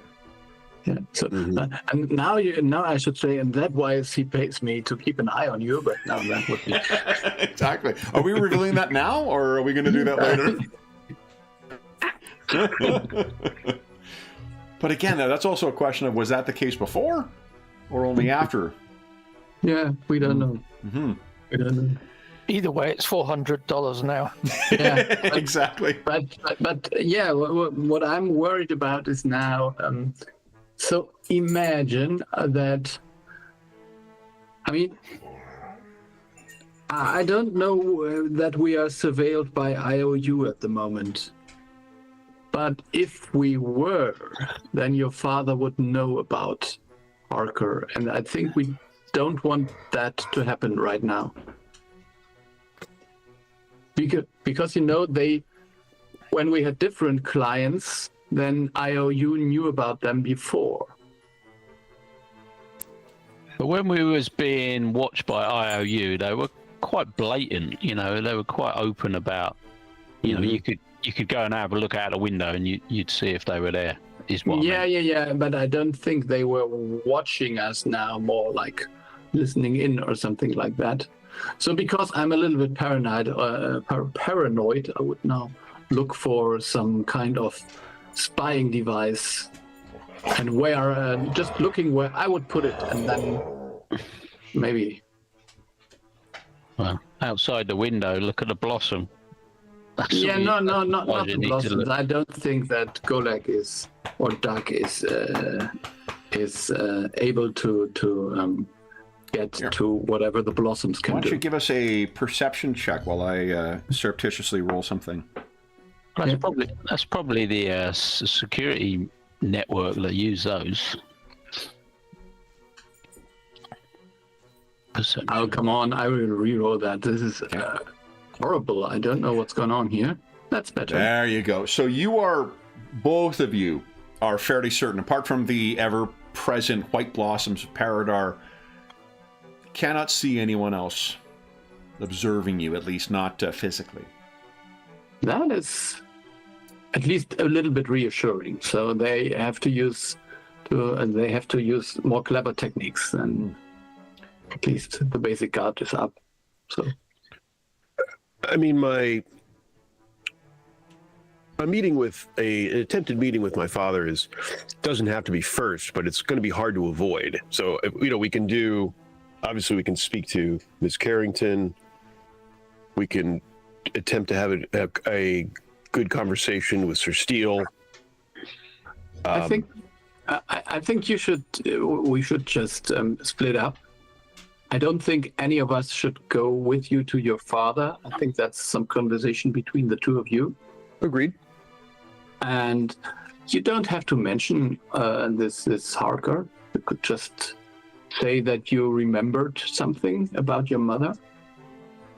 You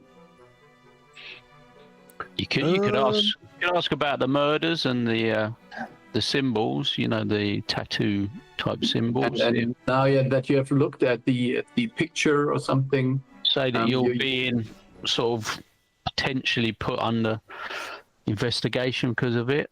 See if he's heard anything or seen anything or knows of anything. Maybe you could go on that angle.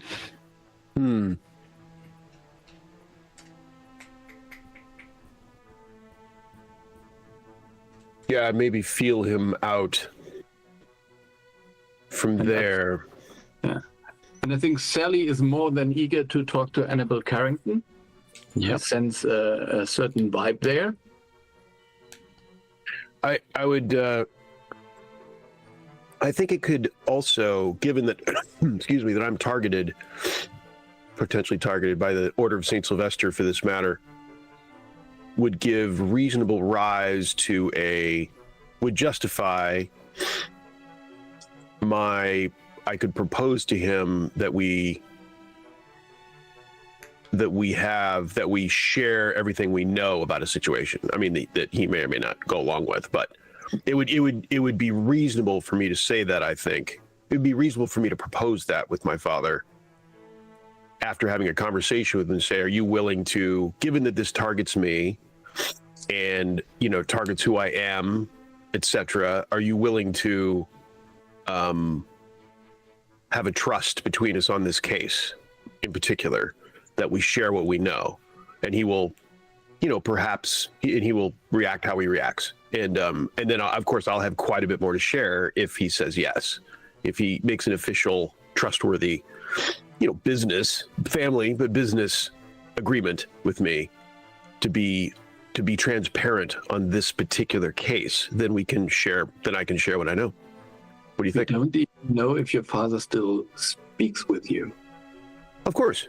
Well, I mean, that's all. I mean, obviously, I can try to arrange a meeting. If they say no, then obviously all this is nullified. But I'm just saying, if he does want a meeting, we might as well decide now what that goes like. If he decides no meeting, that decides for itself. But if he says yes, then we have to know how I'm going to proceed. And I think what I just laid out probably makes the most sense to try to draw him into an unusual level of transparency on this case, since it involves me and targets me.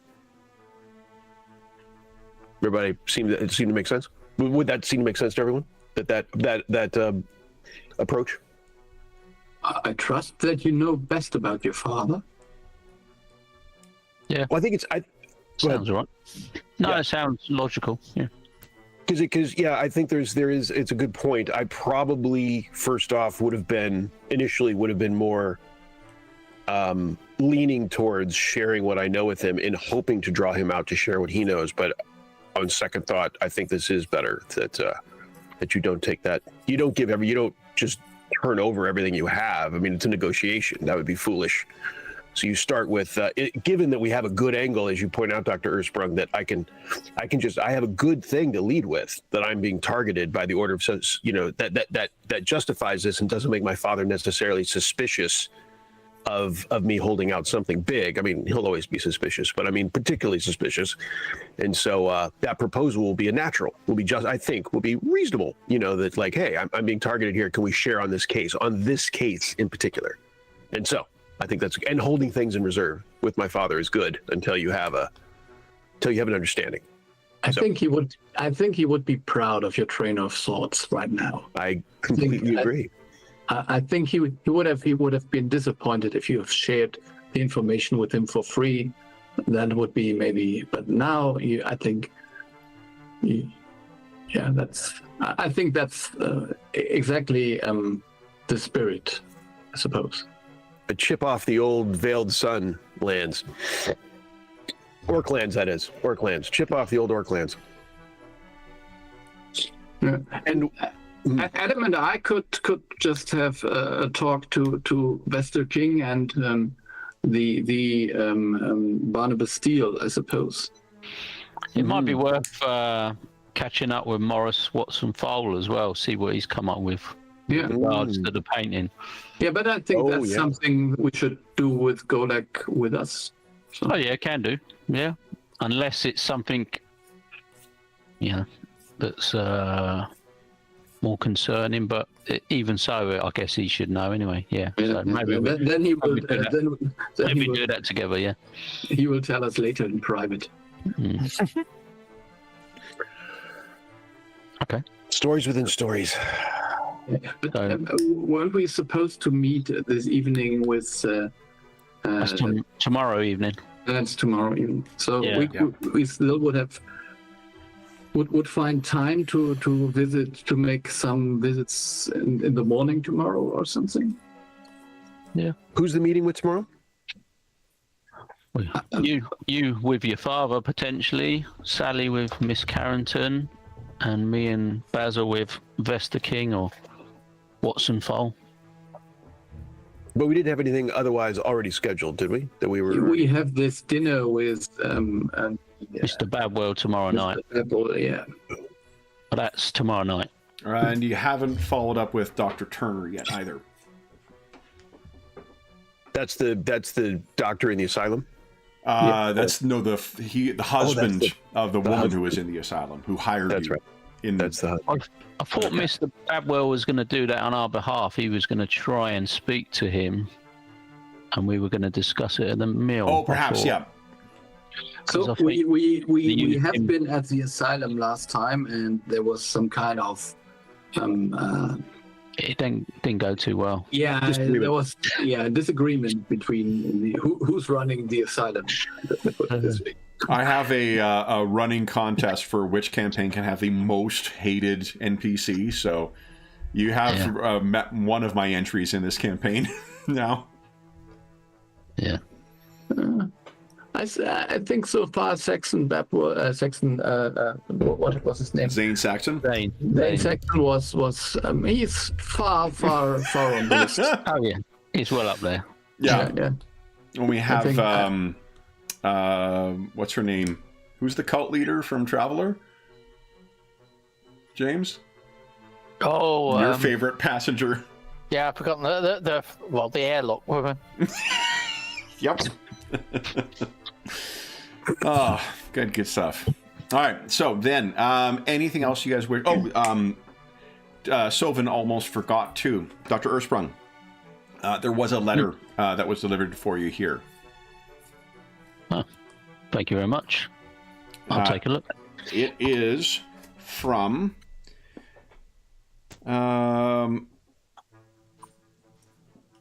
where is it here? It is from wrong page. Evelina Ravencroft, Dr. Ravencroft's daughter. You knew her well as effectively a member of Dr. Ravencroft's family. You've known her quite well. Okay, I'll give it a quick read or look over. She wishes to meet with you. If you Intriguing. are available, so she instructed us a couple of afternoons in the next couple of days that she says she will be available. Yeah, I shall try and swing by there. Yep. Okay. She does not live in the Ravencroft estate. She lives separate from that, so you will not run the risk of running into Dr. Ravencroft if you wish not to. Mm-hmm. Yep. Good. So then, anything else you guys wish to do this evening? I think we just. I have to talk to the irregulars outside, just checking on information, maybe what's going on in the streets. Were you sending them on some task, or? No, it's more in general. I was somehow I'm feeling not like as if I do not really know what's happening here, like as if I came back from some kind of visit and I have to check reality all the time. So I think that's important. Yeah. So Basil is checking in on his pet orphans. I'll probably do research. I think it'll lead me to my library of, I don't know, anything I know. So I'll be combing for something about... Yeah, you know the Shadowbinders was mentioned in the Umbernomicon, that text that you got from the Endless Order. And as you've grown more powerful in your magic, you've been able to decipher more things out of there, incidentally. Including... What level are you now? 8? Is that what you mean? Holy smokes. Who let you guys get to level 8? My goodness. Seriously. The power. Honestly. The raw power. So you will have... these are rituals that are out of the Player Core book. You will have learned Create Undead now. Or at least you will be able to decipher that.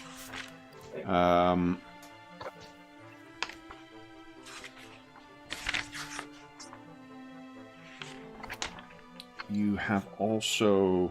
Here we go.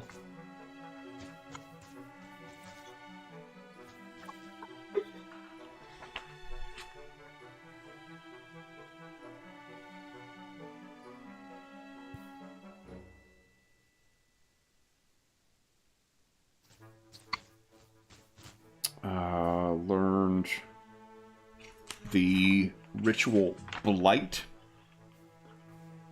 Twists and stunts plants in the area, causing them to wither as an area of a 1/2 mile radius centered on you for the duration of 1 year. What's it called again? Blight. It's on page 391 of Player Core.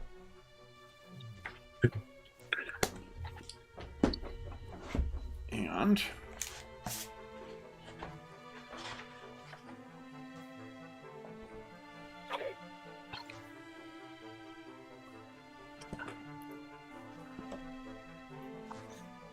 you will have also learned from Player Core 2, Shadow Double.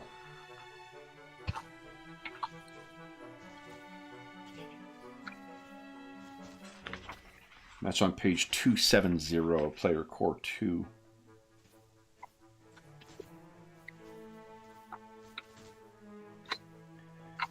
You are also able to cast Phantasmal Custodians from Player Core 2, 268 of that.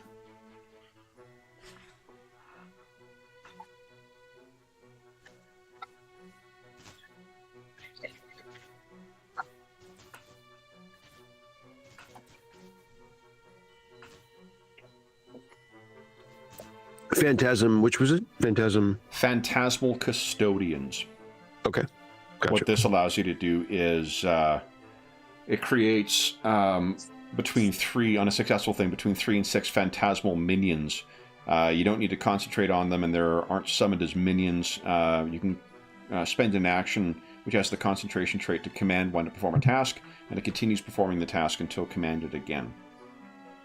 You form entities to carry out basic tasks at a specific location. It's kind of like what was Unseen Servant before the remastering. Yeah, very much is, isn't it? Yeah. So, but otherwise, is there anything specifically that you're looking to investigate in the Umbranomicon? There's a lot of new, connections with the Orclands, this unveiled, or this veiled sun, this anything about Zorek, anything about Karaz. I mean, I don't know, Yeah. anything that touches on any of these new things. A queen of the veiled sun, any of the leadership structure of veiled sun. Give us a occultism check, please. Nice. Ooh.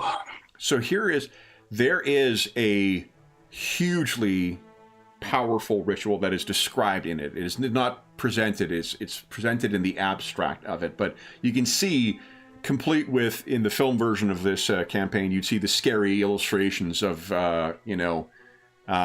no doubt a, culturally appropriated to Mesoamerican kind of design of this stuff, of scary creatures that are basically using a ritual to blot out the sun, to effectively create a perpetual eclipse. The way it is described is as theoretical and is in service to the true authors of the Umbranomicon.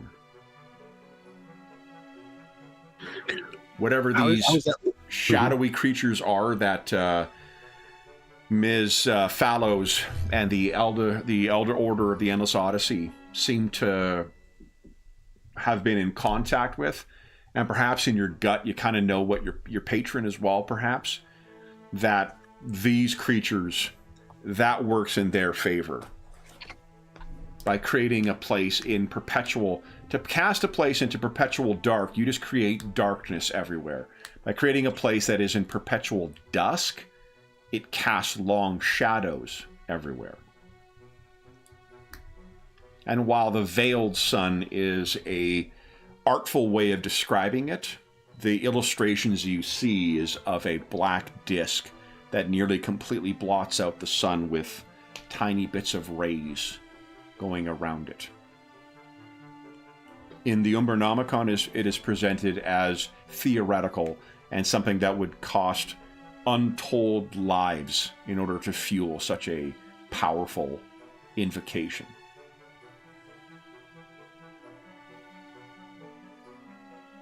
Okay.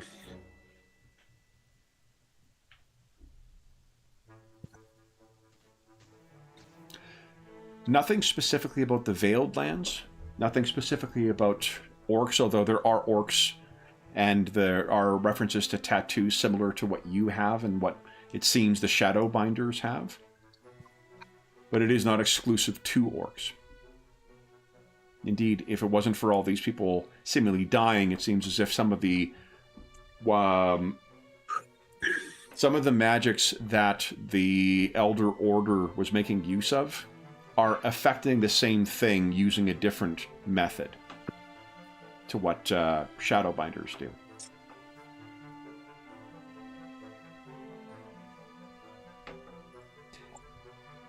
Anyone have anything else? Oh, yes, first off, anything else you wish to investigate in the Umbernomicon? I mean, anything about the war? I mean, that's a pretty big milestone. I don't know if it makes Definitely any not. mention of. Yeah, it's not something that would be in the text. Definitely not. Okay. This is all concerned with the the realm of the void, or the shadow plane, or the great nothingness. Nothing about the leadership structure. There's nothing about the Veiled Sun whatsoever. Okay. Yeah, like there's no whatever that is. It's not something that's discussed in the Umbernomicon.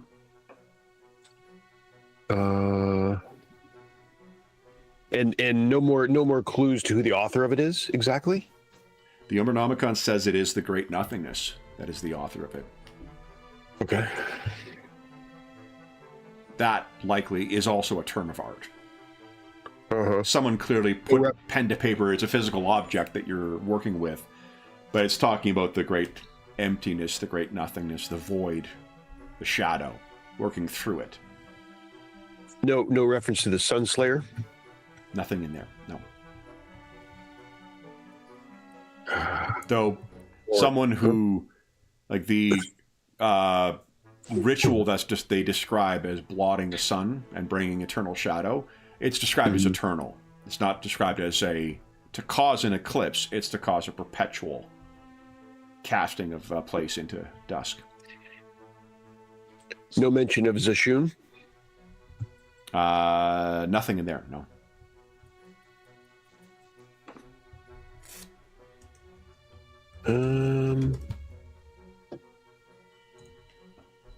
Put it in chat, by the by. Oh, and Zorak, if you wish.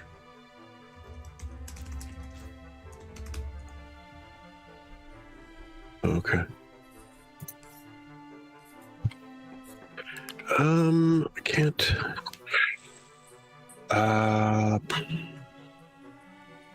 Anything more about and this may be something I'd already known, maybe, but in the Umbernomicon about the scarring, about ritual scarring, and that is shown as one. It is referenced in there as one way of shadow binding. It's one of the ways where you connected the work of, or at least the magic of the Elder Order to your own specific pact. It's one way to do it, but using different symbols or different other kinds of things, branding rather than, traditional tattooing rather than scarification, the way that your markings were. But binding is a big thing. In the same way that other traditions make use of magical words, magical symbols, runic markings, it seems that shadow, there is an element of pound of flesh that comes with it.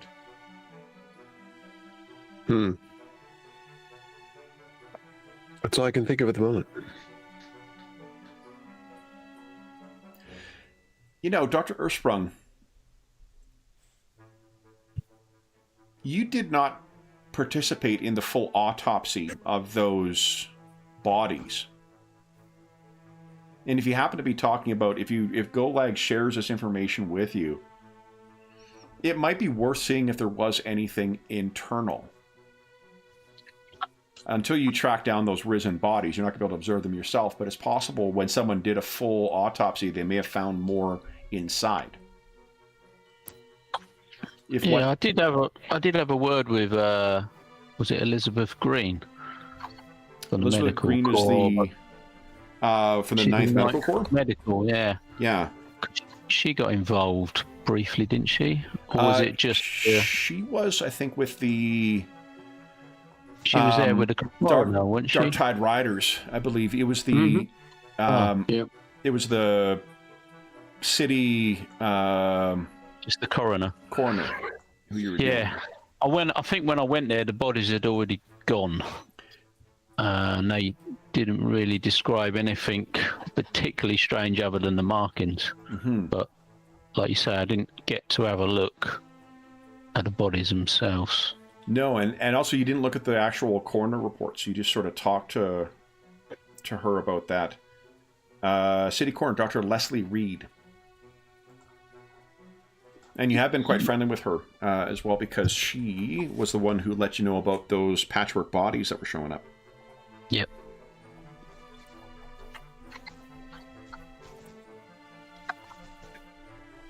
Yeah, I could swing by there at some point. At the very least, you may be able to make to recognize something, because while the bodies on the outside, those were markings seem to be relating to some kind of portal invocation. Golak has not seen if there is anything on the inside, and the way he's been reading about the shadow magic in the Umbernomicon, it's written on the flesh. And as such, if there is anything further about the what do you call it? About the necromantic rituals or invocations or markings that were on these bodies, maybe it's on the inside. And perhaps that'll be I can have a visit. Yep. Okay. But guys, that brings us to the end of today's session. And while we're not having as clean a break between one mystery and the other, I think we are well and truly into our next mystery. So next time we'll be kicking off part 1 of the Queen of the Veiled Sun. So, and you guys will be at level 8 properly. I mean, you guys have been at level 8 today as well. But for those listening at home, thank you so much for joining us for the segue, I guess, from one mystery into the next, although you have yet to resolve that Guile of the Gaslight Man too. Things seem to be getting more and more complicated in Paridar. As is always the case, if there is any comments, questions, or concerns about the session, the campaign, or the game we're playing, please don't hesitate to leave a comment in the comment section down below, and I'll endeavor to reply in a timely fashion. There's also a link down below to the Dungeon Musings Discord server, where all of us are active. We have a channel there dedicated to the Spires of Paridar campaign, as well as most of the games and campaigns we run on the channel. There's also a link down below to the...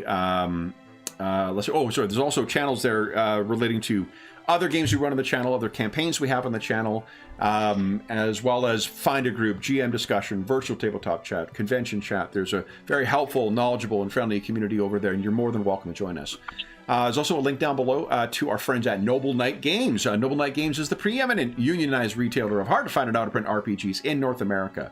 Not only is there, do they have a terrific selection of new role-playing games, board games, and card games, they have an unmatched selection of hard-to-find and out-of-print RPGs. If they don't have something in stock that you're looking for, you can put it on a want list, and they'll send you an email when it comes in. And if you make a purchase of $10 or more through their website, be sure to enter the code, Happy Musier. It's listed in the description of the video. It is easier to type than it is to paste, or to say. Even easier to cut and paste. And that'll be good until April 15, 2025, and it will save you 10% on any purchase of $10 or more. And if you're listening to this after April 15, 2025, come back to one of our more recent videos, and you'll see what the current discount code is then. There's also a link down below. Oh, hold on, that's it. That's it. Last thing I will say is a huge thank you to our stalwart illuminators. We had the full crew today, so that was terrific. Sean, James, Ingolf, and Darren, thank you so much for playing today, guys. This was a lot of fun. And once again, the session went by far too quickly. We'll be back in the streets and under the spires of Paridar in 2 weeks' time. But until then, we hope that we gave you a few hours to take your mind off the troubles of our world and think about the troubles that our, well, I mean, our stalwart employer, I suppose, is learning about when, as is often the case, the more you learn about your family history, the more complexity there is. Until we see you again, stay safe, stay healthy, and happy gaming.